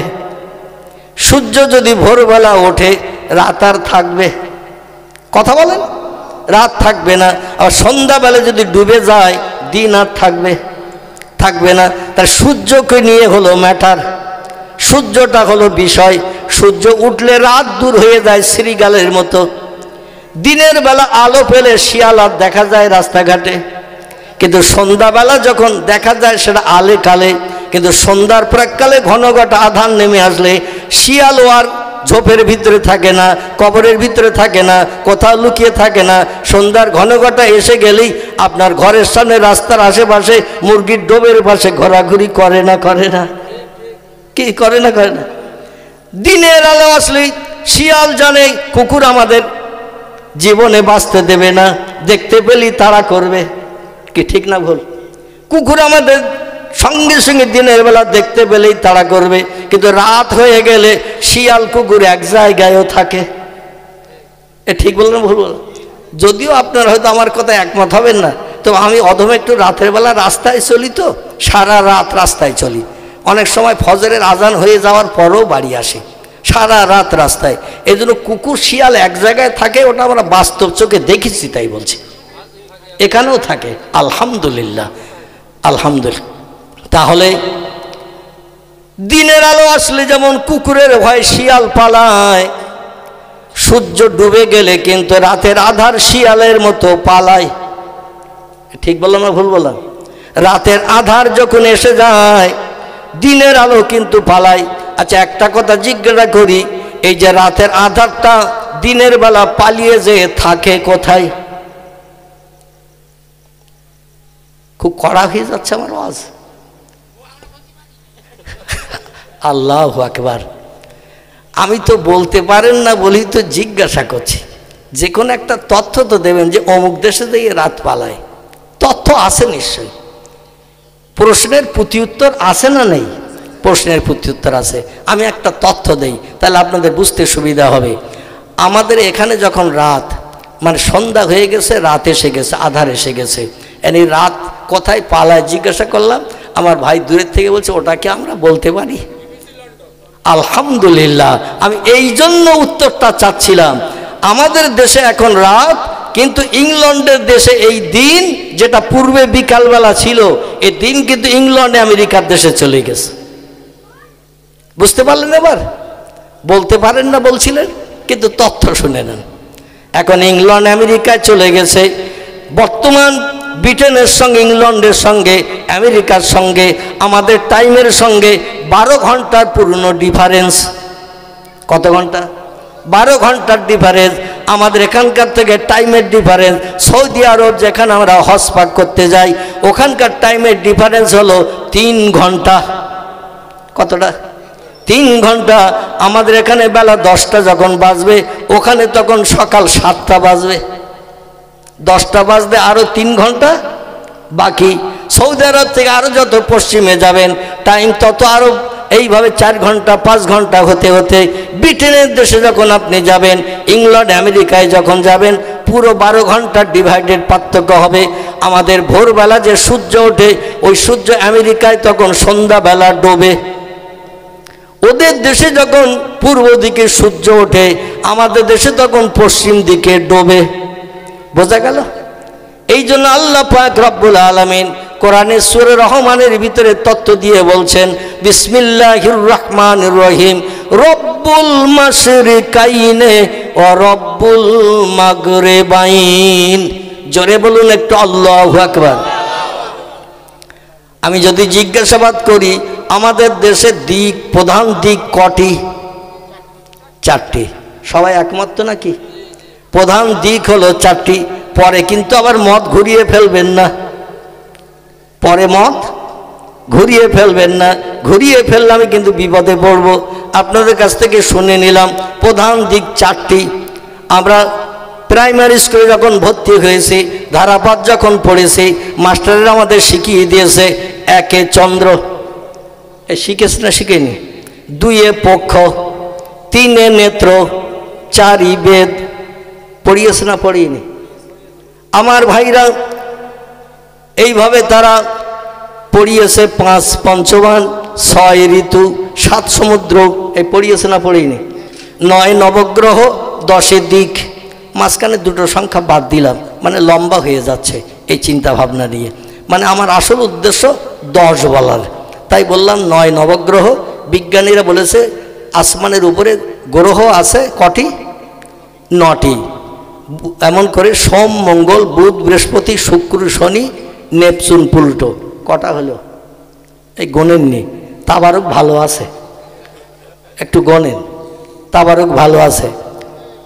সোম, মঙ্গল, বুধ, বৃহস্পতি, শুক্র, শনি, নেপচুন, প্লুটো। কত হলো? 9। তাই ওরা 9 লিখেছে 9 নবগ্রহ। 7 লিখেছে 7 সমুদ্র। সাগর কটা? সাগর বলি দিচ্ছি তাও বলেন না। 7টা সাগর। ভারত মহাসাগর, বঙ্গোপসাগর, আরব সাগর, লোহিত সাগর, প্রশান্ত মহাসাগর, ভূমধ্য সাগর, আরব সাগর, নীল দরিয়া আছে না? এইভাবে ওরা সাগরের নামকরণ করেছে। যাই হোক, 10 বলেছে 10 দিক। দিক কটা বলেছে? দিক 10টা। আপনারা বললেন কটা? 4টে। তাহলে তত্ত্ব ঠিক হলো তো নাকি?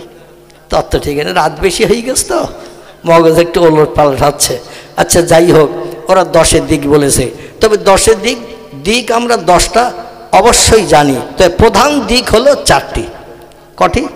প্রধান দিক হলো 4টি। আমি কিন্তু আসল বক্তব্য আপনাদের নিয়ে যাব। একটুখানি ট্রাক্টর দিয়ে নিচ্ছি। ট্রাক্টর বোঝেন তো? জমিতে যদি ঘাস থাকে, জঙ্গল থাকে, দানা ছড়ালে সারা হবে তো জঙ্গলের ওপরে? আচ্ছা, যদি ট্র্যাক্টর দিয়ে ঘাস জঙ্গলগুলো মেরে নিয়ে এবার দানা দেওয়া হয়, চারা হতে অসুবিধা হবে? চারা হতে অসুবিধা হবে না। এই জন্য একটুখানি ট্র্যাক্টর দেবো, তো খুব বেশি সময় না, অল্প সময় দেব। কারণ আমার আবার এই শীতের রাতে মোটর সাইকেলে যেতে হবে, সে চিন্তা মগজে আছে। আমার ভাইরা 10 দিক বলেছে পূর্ব, পশ্চিম, উত্তর, দক্ষিণ, ঈশান, নৈরত, অগ্নি, বায়ু, ঊর্ধ্ব, অধ। কত হলো? গুনেছেন তো? যারা গুনে তত্ত্ব দেবে তাবারুক তাদের 2 প্যাকেট করে হবে। আর যারা তত্ত্ব দেবে না শেষ পর্যন্ত তাদের নসিব হয়তো কুলবেও না। তাহলে পূর্ব, পশ্চিম, উত্তর, দক্ষিণ, ঈশান, নৈরত, অগ্নি, বায়ু, ঊর্ধ্ব, অধ। কত হলো? 10টা। ঊর্ধ্ব মানে উপর, অধ মানে নিচে। তাহলে নিচেও একটা দিক আছে, উপরেও একটা আছে। পূর্ব, পশ্চিম, উত্তর, দক্ষিণ, প্রধান দিক 4টি। ঈশান, নৈরত, অগ্নি, বায়ু 4টে কোণ। বোঝা গেল? তাহলে 10 দিক, দিক 10টা, এটাও আমরা মানি, ঠিক না ভুল? কিন্তু প্রধান দিক কটি? প্রধান দিক হলো 4টি। আমার ভাইরা, আল্লাহ বলছেন, ও পৃথিবীর মানুষ, তোমরা শোনো, প্রধান দিক তোমরা 4টে গণনা করো। কিন্তু এই প্রধান দিকের ভিতরে যেদিকে সূর্য ওঠে সেদিকটি কোন দিক? পূর্ব দিক। যেদিকে সূর্য ডোবে সেদিকটা কোন দিক? পশ্চিম দিক। পশ্চিম দিকে ফিরে দাঁড়ান, ডান হাতে যেটা পড়বে সেটা কোন দিক? উত্তর। বাম হাতে যেটা পড়বে সেটা কোন দিক? দক্ষিণ। এইটা হলো প্রধান দিক 4টি। পিছনে সূর্য ওঠে যেদিকে সেদিকটি পূর্ব দিক, যেদিকে সূর্য ডোবে সেদিকটি পশ্চিম দিক। সূর্যের দিকে ফিরে তাকিয়ে থাকলে বিকালবেলা ডান হাতে পড়বে যেটা সেটা হলো উত্তর দিক, বাম দিকে যেটা পড়বে সেটা হলো দক্ষিণ দিক। তাহলে দিক প্রধান কটি? 4টি। আল্লাহ পাক 1500 বছর আগে, কম বেশি 1450 বছর আগে আল্লাহ কোরআন পাক পয়গম্বর মুহাম্মদ রাসূলুল্লাহর কাছে হেরা পর্বতে প্রথম পাঠিয়েছিলেন জিবরিল আমিন মারফত। এতে কারো কি কোনো সন্দেহ আছে? বর্ণনাকারীদের মতে কেউ বলেছেন 17 রমজান। কত রমজান? 17 রমজান কোরআনের প্রথম শুভ সূচনা হয়েছিল 3500 ফুট পাহাড়ের মাথায়। পাহাড়টির নাম হলো জাবালে নূর, মতান্তরে গারে হেরা। কটা নাম বললাম? দুটো নাম। একটা নাম হলো জাবালে নূর এবং আরেকটা নাম হলো গারে হেরা। ওই পাহাড়ের মাথায় আল্লাহ অধমকে ওঠার সুযোগ দিয়েছেন। আমি দেখলাম কিছু মানুষ যারা পাহাড়ের মাথায় ওঠে ওখানেই লিপিবদ্ধ করে রেখেছে গারে হেরা। আবার মক্কা নগরী থেকে আরাফাতের মাঠের দিকে যেতে একটা বড় উঁচু পাহাড় আছে মক্কা নগরীর সব থেকে বড় উঁচু পাহাড়। এই পাহাড়টির নাম হলো গারে সুর। কি নাম? গারে সুর। 5,500 ফুট উঁচু। কতটা? 5,500 ফুট উঁচু। দাঁড়িয়ে রয়েছে ডাব গাছ, নারকেল গাছ, বড় বড় উঁচু গাছগুলোকে তলানিতে ফেলে দিয়ে মাথা উঁচু করে দাঁড়িয়ে রয়েছে। এই পাহাড়ের মাথায় একটা গুহা গর্ত আছে, যে গর্তের ভিতরে পয়গম্বর 4 দিন শত্রুদের কবল থেকে মুক্তির জন্য আত্মগোপন হয়েছিলেন। যে পাহাড়ের গুহার ভিতরে আত্মগোপন হয়ে থাকতে যে ঈসা নবীর জমানার 150 বছরের বয়স্ক সাপ পয়গম্বর মোহাম্মদ রসুল্লাহ জীবনের প্রথম সাথী আবু বকর সিদ্দিক রাদিয়াল্লাহর পায়ে দংশন করে তাকে বিষক্রিয়া দিয়ে দুনিয়া থেকে বিদায়ের চিন্তা ভাবনা নিয়েছিলেন। আল্লাহ পাক ডেকে বললেন, হাবিব আপনাকে আমি এমন ঔষধ হিসাবে বিশ্ববাসীর জন্য পাঠিয়ে দিয়েছি, যখন যেখানে যেটা কাজ করবেন, হাত সওয়ালে কাজ হবে, জবান সওয়ালে কাজ হবে, মুখে কথা বললে কাজ হবে, চোখের ইশারা করলে কাজ হবে। জোরে বলুন একটু সুবহানাল্লাহ। এই পাহাড়ের মাথায় লোক নাই, জন নাই, ঘর নাই, বাড়ি নাই, কেউ নাই।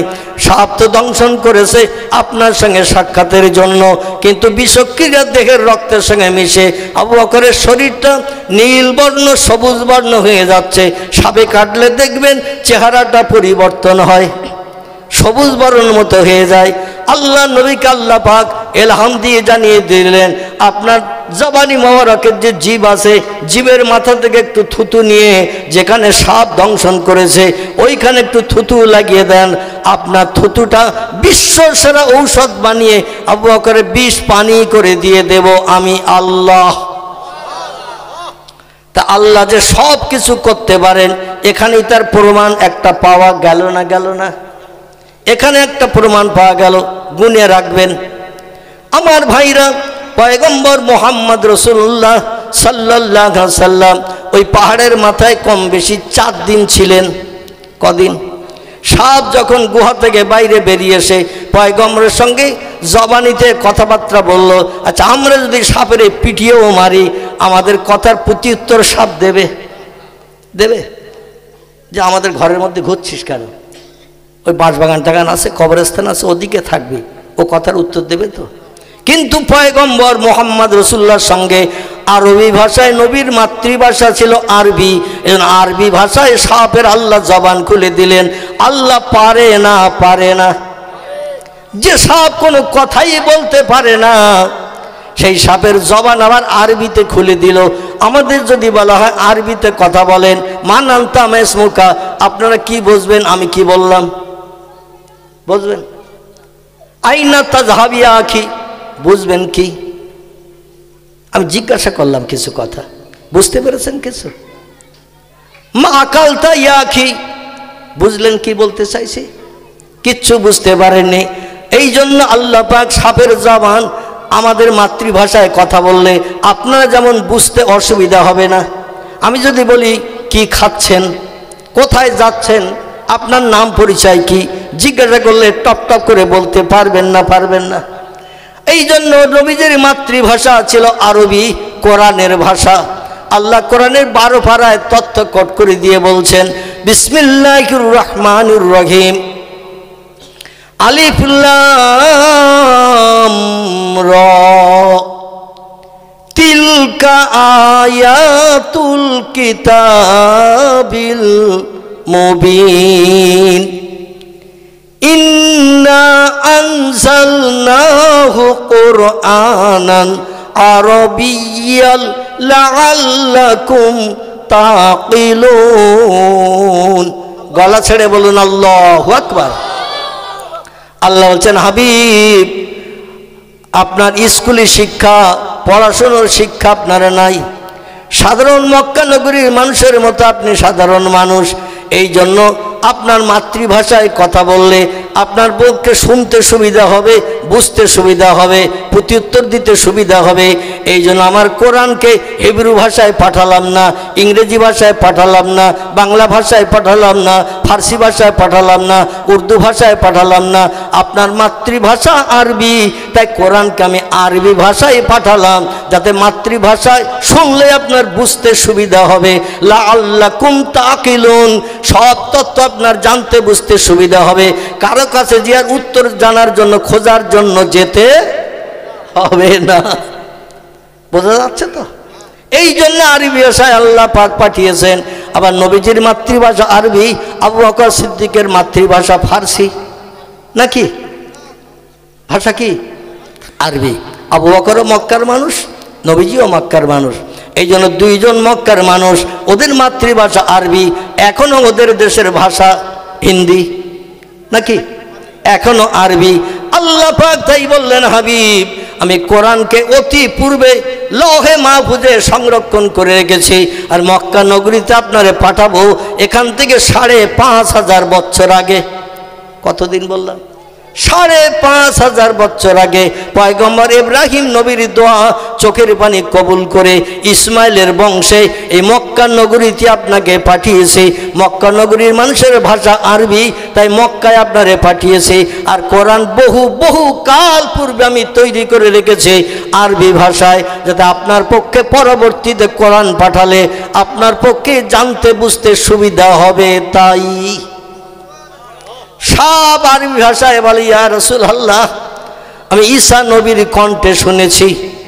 কার কণ্ঠে? আপনার আগমনের 570 বছর আগে ঈসা নবী মিশরের দেশে বসবাস করতেন। কোন দেশে? মিশরের দেশে ঈসা নবী বসবাস করতেন। সেইখানে ঈসা নবী জীবনের শেষ লগ্নে তথ্য দিয়েছিল, আমার পর একজন পয়গম্বর আগমন হবে। কোরআনে আল্লাহ পাক ঈসা নবীর জবানিতে তথ্য কোট করে দিয়েছেন। ঈসা নবীর জবানির তথ্যটা কোট করে দিয়েছেন। ইসমুহু আহম্মদ, কি নাম? তার নাম হবে, একজন ব্যক্তি তার নাম হবে আহম্মদ, মতান্তরে মোহাম্মদ। এই আহম্মদ নামের ব্যক্তি ঈসার পরে পৃথিবীতে শেষ পয়গম্বর হয়ে আসবেন। জোরে বলুন একটু সুবহানাল্লাহ। সমস্ত পয়গম্বরের থেকে তার মর্যাদা এত বেশি হবে, তার সম্মান এত বেশি হবে, সব নবীর উম্মতেরা কবরে থাকবে হাজার হাজার বছর ধরে, উম্মতে মুহাম্মাদিরা কবরে আসবে সর্বশেষে অল্প দিন ধরে থাকবে। হাসরের মাঠে আল্লাহ সব নবীর উম্মতদের যখন হাসরে হাজির করবেন, কবর থেকে উঠিয়ে নেবেন। আগের নবীদের আগের হিসাব করার প্রয়োজন দরকার, কারণ তারা অনেক দিন কবরের ভিতরে আছে। যারা আগে কবরে গেছে তাদের তো হিসাব নিকাশ আগে করে জান্নাতে দেওয়ার দরকার, কারণ কবরে অনেক দিন আগে তারা আছে। কিন্তু আল্লাহ বলছেন যতদিন কবরে থাকো বা না থাকো ওটা কোনো ব্যাপার নয়। আখির জামানার পয়গম্বরের উম্মতদের আমি আল্লাহ আগেই জান্নাত হালাল বানাবো। শুধু তাই নয়, ওই পয়গম্বরের চেহারার দিকে তাকিয়ে বিশ্ব সুন্দর চেহারাটা দর্শন করে যে কোনো সৃষ্টি যদি অন্তরে তার মহব্বত তৈরি করে, ও সৃষ্টিও হাসরের মাঠে উম্মতে মুহাম্মাদীদের সঙ্গে জান্নাত হালাল বানাবে। এই জন্য খেজুর গাছও জান্নাতে যাবে। কোথায় যাবে? উস্তুনে হান্নানা মসজিদে নববীর ভিতরে একটা খেজুর গাছ, নবীর মহব্বত প্রেম ভালোবাসা দেখানোর কারণে আল্লাহর নবী মুহাম্মদ রাসূলুল্লাহ বললেন, জান্নাতের ভিতরে আমি যেখানে থাকবো তুমিও সেইখানে বসবাস করবে। তাহলে গাছের সৌভাগ্য খুলে গেল না? গেল না? ঈসা নবীর মুখে এই তত্ত্ব শুনে সাপ বলল, কোথায় পয়গম্বর আগমন করবে এই তত্ত্বটা আমার জানার দরকার। ইঞ্জিনের ভিতরে লিপিবদ্ধ হয়ে আছে, মরুভূমির দেশ হবে, পাহাড়ি এলাকার দেশ। জায়গাটির নাম সংস্কৃত ভাষায় বলা হয়েছে সম্বল। কি নাম বলা হয়েছে? সম্বল নামন একটি জায়গা। এই জায়গায় আখির জমানার পয়গম্বরের আগমন হবে। সম্বল শব্দটা ব্যবহার করা হয়েছে সংস্কৃত ভাষায়, আরবি থেকে বলা হয়েছে আরব। কি নাম? বর্তমানে তার নামকরণ করা হয়েছে সৌদি আরব। কি আরব? সৌদি আরব। এইখানে শেষ যুগের পয়গম্বরের আগমন হবে, কারণ তার পিতামাতার বসবাস হবে ওইখানে। জায়গাটির নাম কোরআনে এসেছে বাক্কা। কি নাম? জায়গাটির নাম কোরআনে এসেছে বাক্কা। পরবর্তীতে মানুষ নাম পাল্টিয়ে নামকরণ করেছে মক্কা। বোঝা যাচ্ছে তো? আগে জায়গাটির নাম কোরআনে এসেছে বাক্কা। যদি বলেন হুজুর তথ্যটা কি, তাহলে আমার কোরআনের আয়াত পড়তে হয়। বিসমিল্লাহির রহমানির রহিম। আমার আল্লাহ পাক রব্বুল আলামিন তিনি কোরআনের ভিতরে বলছেন লাল্লাযী বিবাক্কাতা মুবারাকা ওয়া হুদাল লিল আলামিন। জোরে বলুন একটু আল্লাহু আকবার। ইন্না আউওয়ালা বাইতিন উদিয়া লিন-নাসি লাল্লাযী বিবাক্কাতা। এই বাক্কা শব্দটা শুনলেন না? শুনলেন না? আল্লাহ বলছেন পৃথিবীতে প্রথম ইবাদতের ঘর, যখন কোনো ঘর পৃথিবীতে ছিল না, গাছপালা ছিল না, শুধু ছিল পানি আর পানি। 228টি দেশ বর্তমানে দ্বীপের উপরে, একটাও দ্বীপ টিপ কিছুই ছিল না। মাটির দ্বীপের উপরে বর্তমান পৃথিবীতে দেশের সংখ্যা 228টি। এই দ্বীপের চতুর্দিকে সাগরের পানি, একটাও দ্বীপ ছিল না, শুধু ছিল তামাম পৃথিবীতে পানি। আল্লাহ প্রথম কোন শব্দ ব্যবহার করে একটা দ্বীপ বানিয়েছিলেন? এই দ্বীপটির নাম হলো বাক্কা। কি নাম? বাক্কা। পরবর্তী মানুষ বাক্কা শব্দটার নাম পাল্টিয়ে নামকরণ করেছে মক্কা। যেমন আমাদের ভারতবর্ষের জমিনে অনেক জায়গার নাম বর্তমান সরকার পাল্টিয়ে দিয়েছে। ঠিক বললাম না ভুল বললাম? মোগল সরাই বলে একটা স্টেশন ছিল জংশন, উত্তরপ্রদেশে, নাম শুনেছেন? সেই জায়গাটার নাম পাল্টে এখন একটা হিন্দু লোকের নামে নামকরণ করা হয়েছে। এলাহাবাদ একটা জায়গার নাম আছে উত্তরপ্রদেশে, জায়গাটার নাম পাল্টিয়ে এখন হিন্দু ভাইদের নামে নামকরণ করা হয়েছে। এমন করে দিল্লির জমিনে বাদশাহ ঔরঙ্গজেব, বাদশাহ শাহজাহান, বাদশাহ আলমগীর, এভাবে যারা রাজিত্ব করেছিল মোগল সমাজের বাদশারা, তাদের নামগুলো পাল্টিয়ে নাম দিয়েছিল আপনার ওই যে দিল্লির বাদশাহ শাহজাহান স্ত্রীর নামে নামকরণ করেছিল তাজমহল, মমতাজের নামে মমতাজ থেকে তাজমহল। নাম পাল্টিয়ে এখন একটা হিন্দু লোকের নামে নামকরণ করতে শুরু করেছে। যাই হোক, মানে মুসলমানদের নাম আর রাখতে চাইছে না, তাজমহলের নাম পাল্টিয়ে দিয়ে বোধহয় শিব মন্দিরের নামকরণ করতে চাইছে। যাই হোক, এই রকম নাম পরিবর্তন। এই জন্য মদিনার নাম আগে ছিল ইয়াসরিফ। কি নাম বললাম? মদিনা, যেখানে রসুলের কবর আছে, মাজার আছে, রওজা আছে। এই জায়গাটার নাম পূর্বে ছিল ইয়াসরিফ। রসুল যখন হিজরত করে 53 বছর বয়সে ইয়াসরিফে গেলেন, আল্লাহ বলেন আপনার আগমনে দেশের নাম আমি পাল্টি দিয়ে নামকরণ করলাম মদিনা। কিয়ামত পর্যন্ত এই দেশের মানুষ অভাবী হবে না। জোরে বলুন সুবহানাল্লাহ। মদিনা শব্দটির বাংলা অর্থ হলো শান্তির শহর। আচ্ছা, অভাব, দুঃখ, রোগ, শোক, বেমারি থাকলে শান্তি শহর হবে না অশান্তির হবে? অশান্তির হবে। আল্লাহ বলেন কিয়ামত পর্যন্ত আপনার আগমনের কারণে দেশের নাম পাল্টে দিয়ে ইয়াসরিফ বাদ দিয়ে নামকরণ করলাম আল মদিনাতুল মুনাওয়ারা। আপনার সঙ্গী সাথী আপনি যখন কোনো বিদেশে ব্যবসা করতে, কাজকর্ম করতে যাবেন, সে দেশের মানুষ যদি জিজ্ঞাসা করে কোথা থেকে এসেছো, ইয়াসরিফ নাম যেন জীবনে বলবে না, নাম বলবে মদিনা থেকে। কোথা থেকে? মদিনা থেকে। তাহলে বাক্কা নাম পূর্বে ছিল কোরআনে দেওয়া আল্লাহর নাম, পরবর্তীতে পাল্টিয়ে নামকরণ করা হয়েছে কি? মক্কা নামকরণ করা হয়েছে। সেই নাম এখনো বহাল তবিয়াতে আছে। জোরে বলুন একটু সুবহান। আমার ভাইরা,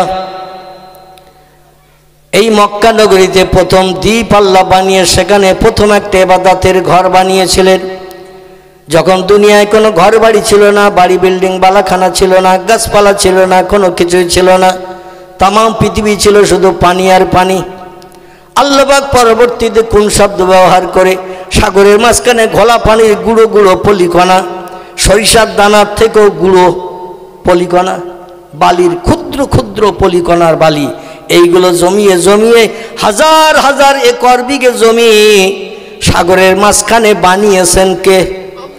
আচ্ছা, আপনারা অনেক জেনারেল উচ্চ শিক্ষিত আছেন, বিএ এমএ পাশ করা ছেড়ে ভূগোল বই ভালো পড়েছেন, ইতিহাস ভালো পড়েছেন, একটা তথ্য একটু আমারে দিয়ে দেন যে দুনিয়ার বিজ্ঞানীরা, ইঞ্জিনিয়াররা যুক্তি বুদ্ধি দিয়ে অমুক সাগরের মাঝখানে বালি মাটি পাথর ফেলে একটা দ্বীপ বানিয়েছে। আছে কোন ইতিহাসে লেখা? যা কিছু দুনিয়ায় 228টি দেশ সাগরের মাঝে দ্বীপ বানিয়েছে কে? আল্লাহ বুড়ো হয়ে গেছে না এখনো জন আছে? কি জন আছে? মনে আছে তো আমার সেই পূর্ণ তত্ত্বটি? জন আছে আমার ভাইরা, এবং কিয়ামত পর্যন্ত তিনি জন থাকবেন। আল্লাহু আকবার। সেই আল্লাহ বলছেন রব্বুল মাশরিকাইনে ওয়া রব্বুল মাগরিবাইন, ও দুনিয়ার মানুষ তোমরা গণ, পূর্ব দিক একটি, পশ্চিম দিক একটি, সূর্য ওঠে যেদিকে সেদিকটি পূর্ব দিক, সূর্য ডোবে যেদিকে সেই দিকটি পশ্চিম দিক। কিন্তু আমি আল্লাহ দুনিয়া বানিয়েছি, সৃষ্টি জগৎ সব আমি বানিয়েছি, সে আল্লাহ আমি তত্ত্ব দিচ্ছি। আমার কোরআনের 27 পারা সূরা রহমানে পৃথিবীতে পূর্ব দিক দুটি। কটি? এ মাথা ঘুরে যাচ্ছে না তো? আল্লাহ বলছেন পৃথিবীতে পূর্ব দিক দুটি, রব্বুল মাগরিবাইন, আমি পৃথিবীতে পশ্চিম দিক বানিয়েছি কটি? দুটি। এখন কোরআনে আল্লাহ বলছেন 1500 বছর আগে তত্ত্ব দিয়েছেন। পদ্দাদা পড়লো কোরআন, দাদা পড়লো কোরআন, বাপ পড়লো কোরআন, আমিও পড়ছি কোরআন, আমাদের ছেলে মেয়েরাও মক্তবে পড়ছে কোরআন, কিন্তু এখন আমরা কোরআন বিশ্বাস করতে পেরেছি? কথা বলেন। আর সবাই কোন দিকে, কোন দলে? আমার ভাই তো বললেন না, তো আপনারা তো সব চুপ করে বসে আছেন। আল্লাহ বলছেন পৃথিবীতে পূর্ব দিক আমি বানিয়েছি দুটি, পশ্চিম দিক আমি বানিয়েছি দুটি। এখন যদি আমরা বিজ্ঞানীদের ভূগোল বইয়ের তত্ত্ব, ধারাপাতের তত্ত্ব বিশ্বাস করি, প্রধান দিক হলো 4টি, পূর্ব দিক একটি, পশ্চিম দিক একটি, উত্তর দিক একটি, দক্ষিণ দিক একটি। আল্লাহ বলছেন পূর্ব দিক দুটি, পশ্চিম দিক দুটি, তার উত্তর আর দক্ষিণ ধরলে হবে কটি? কটি? আচ্ছা, এই 6টাকেও বিশ্বাস করি আমরা, তাহলে কোরআন তো আমরা অ্যাভয়েড করি, তাহলে কোরআনের আলোচনা শুনে কোনো লাভ হবে? কথা বলেন। কোরআনের আলোচনা শুনে কোনো লাভ হবে না, বরং এই আলোচনা শুনে বিভ্রান্ত হয়ে আমরা যদি বিজ্ঞানের তত্ত্ব বিশ্বাস করি, মৌলভী আবুল কালাম কঠিন রোগ থেকে নিষ্কৃতি পেয়ে সুস্থ হয়েছে, ওর মাথা এখনো ঠিক হয়নি, তাই উল্টো পাল্টা তথ্য দিয়ে অন্তত কিছু পয়সা নিয়ে মোটরসাইকেলে বাড়ি চলে যাবে, এই চিন্তা ভাবনা নিয়ে যদি বাড়ি যাই আমাদের ঈমান থাকবে তো? কথা বলে। কোরআনের বিরুদ্ধে কোনো সিদ্ধান্ত যখনই নেব, শরীয়তের ফতোয়ার কেতাব, নাম হলো তার হেদায়া, শরীয়তের ফতোয়ার কেতাব, নাম তার ফতোয়া আলমগীর, শরীয়তের ফতোয়ার কেতাব, নাম তার ফতোয়া দুর্রে মোহতার, শরীয়তের ফতোয়ার কেতাব, নাম তার ফতোয়া কাজী খান, শরীয়তের ফতোয়ার কেতাব, নাম তার ফতোয়া মহিত। এছাড়া আরও অনেক অনেক ফতোয়ার কেতাব আছে।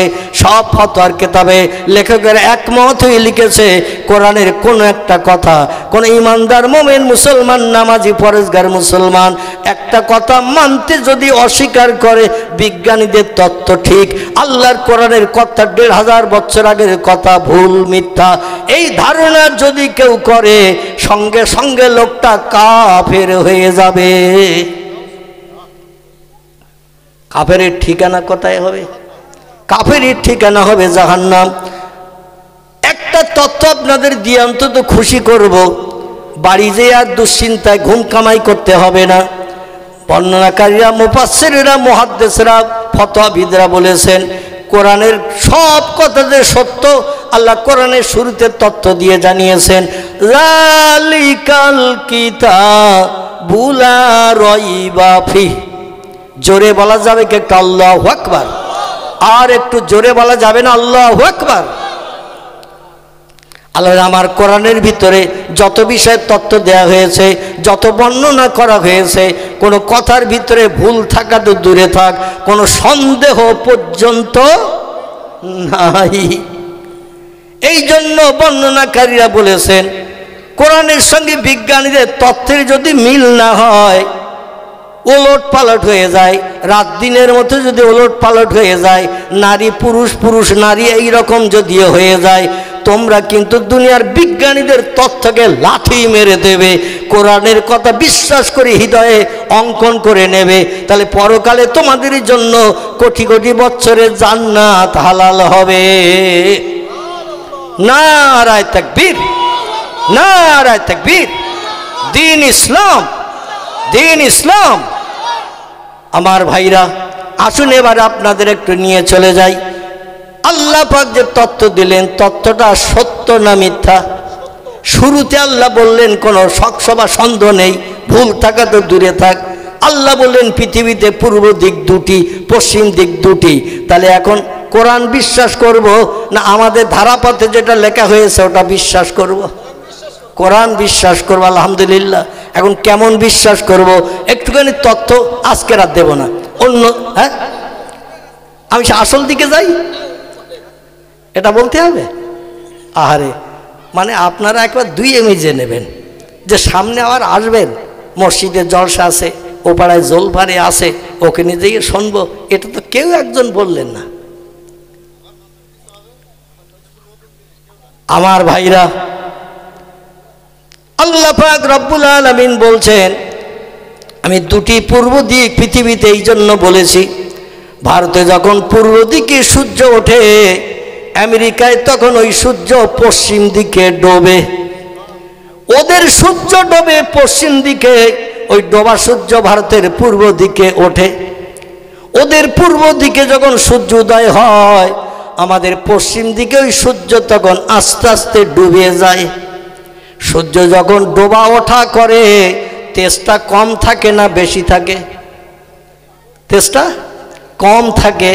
এই কম থাকে আমাদের পূর্ব দিকে যখন সূর্য উদয় হয়, লাল অস্তিম আভা দেখা দেয়। ওদের পশ্চিম দিকে যখন ডোবে, লাল অস্তিম আভা দেখা যায়, তখন সূর্যের তেজ বেশি থাকে না। আমরা দুই দেশে একই নিয়ম দেখতে পাই। জোরে বলুন একটু সুবহানাল্লাহ। আমাদের পূর্ব দিক, ওদের পশ্চিম দিক, ওদের পূর্ব দিক, আমাদের পশ্চিম দিক, তাহলে দুটি দুটি হলো না হয়নি? একটু রিসার্চ করুন, গবেষণা করুন, কোরআন নিয়ে চিন্তা ভাবনা করুন। শুধু শালু কাপড়ে পেঁচিয়ে আলমারির উপরে কিংবা সানসেটের কোণায় রেখে দিয়েছি, আর মুরগি মাঝে মাঝে কটকট করলেই ছেলেরে বলি, মিন্টু দেখ ডিম কটা পেড়িয়েছে। ঠিক না ভুল? সানসেটের কোণায় কোরআন শরীফ রাখা আছে। শবে বরাতের 2 দিন 5 দিন আগে কোরআনে হাত পড়বে, তাছাড়া কোরআনে আর হাত পড়বে না। অবশ্য আপনাদের এখানে মক্তব তৈরি হয়েছে, এলাকার মা বোনেরা প্রতিদিন সকাল সন্ধ্যা মনে হয় প্রতিদিন কোরআন খোলে, তালিম করে। কিন্তু 1 বছর পর শবে বরাতে খুললে দেখা যাবে মাকড়সার জালে অ্যাটেস্ট ভরা, কিংবা উই পোকা মনের আনন্দে কোরআনের গায়ে হাত না পড়ে। কাঠ এক জায়গায় রাখবেন অনেক দিন জমিনে, যদি ওতে হাত না দেন, নাড়াচাড়া না দেন, ওতে উই পোকা লাগে না? লাগে না? কাঠে কি বোঝা যাচ্ছে তো? কাঠ এক জায়গায় অনেক দিন রাখলে ওতে কিন্তু উই পোকা ধরে। অনেক দিন কোনো জিনিস এক জায়গায় রাখলে দেখবেন ওতে মাকড়সার জাল অ্যাটেস্ট হয়ে ঝুলকালিতে ভর্তি হয়ে যায়। আসলে কোরআনে আমরা হাত লাগাই না, কোরআন রিসার্চ করি না। একটু কোরআন, বাংলা কোরআন কিনুন, আব্দুল হাকিমের লেখা বাংলা কোরআন। কার লেখা? বাংলাদেশের আব্দুল হাকিম, ইনি লিপিবদ্ধ করেছেন বাংলায় কোরআন। আরবি ভাষা তেলাপকার পায়ের মতো ব্যাকা ব্যাকা, জিলবির পেছনে নাই 4 চশমা হের মতো সব জোড়া। ঠিক বলো না ভুল বলা? 4 চশমা হে, 4টে হে একসঙ্গে, জিলিপির পেজ যেমন জোড়া, 4 চশমা হে ওই রকম জোড়া। ঠিক কি না? তাই বলে কেউ কি জিলিপির পেজ? আমার ভাইরা, ও কি চশমার ফেরেন? এই চশমা চোখে দিলে যেমন চশমাটার ভিতরে কারুকার্য করা রয়েছে, কানে গোজা, নাকে ধরা, চোখের উপরে কাঁচ লাগানো, কোরআনের অক্ষরগুলো ঠিক চশমার ফ্রেমের মতো অনেক আছে, আছে না? তাই বলে কি কোরআন চশমার ফ্রেম? না না না, কোরআন বলছে তুলিজুল লাইলা ফিন নাহার, আমি দিনের বেলা রাত করি, রাতের বেলা আমি আল্লাহ দিন করি। শুধু তাই না, যেটা কিয়ামত পর্যন্ত বিজ্ঞানীরা করতে পারবে না। ও পৃথিবীর মানুষ, আমার শক্তি ক্ষমতা কেমন তোমরা শোনো। অতুখরিজুল মিনাল তুখরিজুল হাইয়া মিনাল মাইয়াতে অতুখরিজুল মাইয়াতা মিনাল হাইয়ে। একটু চিল্লায়ে বলুন আল্লাহু আকবার, আর একটু জোরে বলুন আল্লাহু আকবার। শেষের যে দুটো অক্ষর পড়লাম, এতে কি বললেন আল্লাহ? বুঝতে পেরেছেন? শেষের যে দুটো অক্ষর বললাম, প্রথম দুটো বললাম রাতের পরে দিন করেন, দিনের পরে রাত করেন কে? আল্লাহ। অতুখরিজুল হাইয়া মিনাল মাইয়াতে অতুখরিজুল মাইয়াতে মিনাল হাইয়ে, এর অর্থটা কি বুঝতে পেরেছেন? বুঝতে পারেনি। তথ্যটা আমি দেই, তাহলে বুঝতে সুবিধা হবে। আপনাদের নিয়ে আমার গাড়িটা একটু সামনের দিকে নিয়ে যেতে সুবিধা হবে। গাড়ির যাত্রী আসেন তো নাকি? না অনেক সময় হয়ে গেছে মাজা কোমর ব্যথা করতেছে, কি আসেন তো? আমি এই তথ্যটা দিয়ে শেষ করব ইনশাল্লাহ। আগামীতে আবার সুযোগ হলে, আল্লাহ হায়াতে বাঁচিয়ে রাখলে, আবার অন্য তথ্যের দিকে আবার নিয়ে যাব। আপনাদের খারাপ লাগতেছে না তো? আল্লাহ দ্বিতীয় নম্বর তথ্যে বললেন, আমি মরারে জিন্দা করি এবং জিন্দারও এক মুহূর্তে বিনা রোগেও মারি। জোরে বলা যাবে না আল্লাহু আকবার? আল্লাহ বলছেন মরারে আমি জিন্দা করি এবং জিন্দারে বিনা রোগে বিনা ঔষধে কোন বললেই আমি মারি। একটা যুবক ছেলে 20-25 বছর বয়স, ডাক্তার দেখাতে গেছে। মাঝে মাঝে দেহের ভিতরে কি রোগ বেমারি আছে না আছে পরীক্ষা নিরীক্ষার জন্য অনেক অর্থশালী ব্যক্তি, উচ্চশিক্ষিত মানুষ, ওরা মাঝে মাঝে চেক আপ করে না? শরীরে কি রোগ বেমারি আছে না আছে অন্তত চেক আপ করি। প্রথমে ধরা পড়লে খরচ খরচা কম হবে, আমি রোগ থেকে মুক্তি পাবো। আর পরবর্তীতে যখন রোগ পূর্ণ অ্যাটাক করবে তখন আর চেক আপ করে ধরা পড়লে আর রোগ থেকে নিষ্কৃতির ব্যবস্থা পাওয়া যাবে না। এই জন্য অনেকে চেক আপ করে, চেক আপ করে দেখে। এখন যুবক ডাক্তারের কাছে গেছে, FRCS লন্ডন। কি কোথায় যাচ্ছেন? হ্যাঁ আচ্ছা, পেশাবে। এই সামনেতে উঠলে কিন্তু মিলাদ একেবারে সর্বনাশ হয়ে যায়। তবে ভাইয়ের কাজায় হাজাত পেশাবের দরকার হয়েছে, অবশ্যই উনি আসবেন। মানে সামনেতে উঠলে কিন্তু ছত্রভঙ্গ হয়ে যায়, মানে গোল হয়ে যায়, খেলা শেষ। যাই হোক আমার ভাইরা, আল্লাহ পাক রব্বুল আলামিন বলছেন, বান্দা তুমি FRCS লন্ডন ফেরত ডাক্তার, ফার্স্ট ডিভিশন ফার্স্ট, স্বর্ণপদক, গোল্ড মেডালিস্ট ডাক্তার দেখিয়েছো, বড় ডাক্তার আমেরিকা থেকে কলকাতায় আসে, ডাক্তার দেখিয়েছো, স্যার আমার যাতে রোগ বেমারি না ধরে, কি কোনো রোগের উপসর্গ আমার দেহে ধরেছে কিনা একটু পরীক্ষা করার জন্য বডি চেক আপ করতে এসেছি। এর নাম হলো সিটি স্ক্যান। কি নাম বললাম? CT scan. একেবারে টোটাল বডির চেক আপ করা হয়। আমারও ঢুকিয়ে দিয়েছিল অপারেশনের আগে একটা সেই মানে ইটভাটা সিমনের মতো ওই রকম সুলঙ্গ একটা জায়গা, লম্বা একটা মানুষের পূর্ণ বডি ওর ভিতরে ঢুকে যায়। আবার হাতে ইঞ্জেকশন ফুটিয়ে এর থেকে পাইপ লাগিয়ে ওদের মেশিনে লাগিয়ে রেখেছে, হাতে সুচ ফুটিয়ে। আমারে বলল একটু গরম লাগবে, যেন কিছু মনে করবেন না, গরম লাগবে মানে আপনার টোটাল বডিটার ইনকোয়ারি হবে। তখন দিয়ে ভেতরে ঢুকিয়ে দিয়েছে। আমি বললাম আর বোধহয় বার করবে না, এখন কবরের ভিতরে ঢুকলাম নাকি। 15,000 টাকা বিল। কত বিল? 15,000 টাকা। দেবী শেঠি হসপিটাল, RN নগর। তো ভেতরে ঢুকিয়ে দিয়ে প্রায় আধা ঘন্টার কাছাকাছি আমার রাখলো। শেষের দিকে একটু কষ্ট হচ্ছিল, তো আমার আবার মাঝে মাঝে জিজ্ঞাসা করছেন অসুবিধা হচ্ছে না তো? অনেক রুগী এই সিটি স্ক্যান করতে গিয়ে মরণ বরণ করে, বাইরে আর বার হয় না। যেমন আপনাদের এদিকার খবর বলো না, আমার গ্রামের একটা লোক, তার নাম হলো শামসুর রহমান, ডাক নাম হলো ভন্টু। কি নাম বললাম? ভন্টু ডাক নাম। আমাদের মসজিদের কাছাকাছি বাড়ি। তার ভালো নাম হলো শামসুর রহমান, ডাক নাম ভন্টু। সিটি স্ক্যানে ওই ঘরের ভেতরে ঢুকিয়ে দিয়েছে, যখন বার করেছে বললো কাপড়ের কাপড় নিয়ে আয়, মানে অটোমেটিক সিটি স্ক্যান করতে যেয়ে কমপ্লিট। আল্লাহর অফুরন্ত রহমত, প্রায় আধা ঘন্টার মতো রাখলো। আমি অধমা আমার চেক আপ করে বলল যে অসুবিধা নেই, অপারেশন হবে। জোরে বলুন একটু সুবহান। আমার ভাইরা, ডাক্তার দেখালো, বডি চেক আপ করলো, বডিতে কোনো রোগ বেমারি নাই। শুনে লোকটা খুশি হবে না অখুশি? টোটাল বডি চেক আপ করা হয়েছে, বডিতে কোনো রোগ নাই, সুস্থ শরীর। 22 বছরের যুবক, 25 বছরের যুবক, সুস্থ অবস্থায় সিটি স্ক্যানের রিপোর্ট দেখে ডাক্তারের কাছ থেকে রিপোর্ট পেয়ে মানে সব নীল নীল নীল, কোনো রকম রোগ টোগ নাই, শুনে খুশি হয়ে বাড়ি আসছে।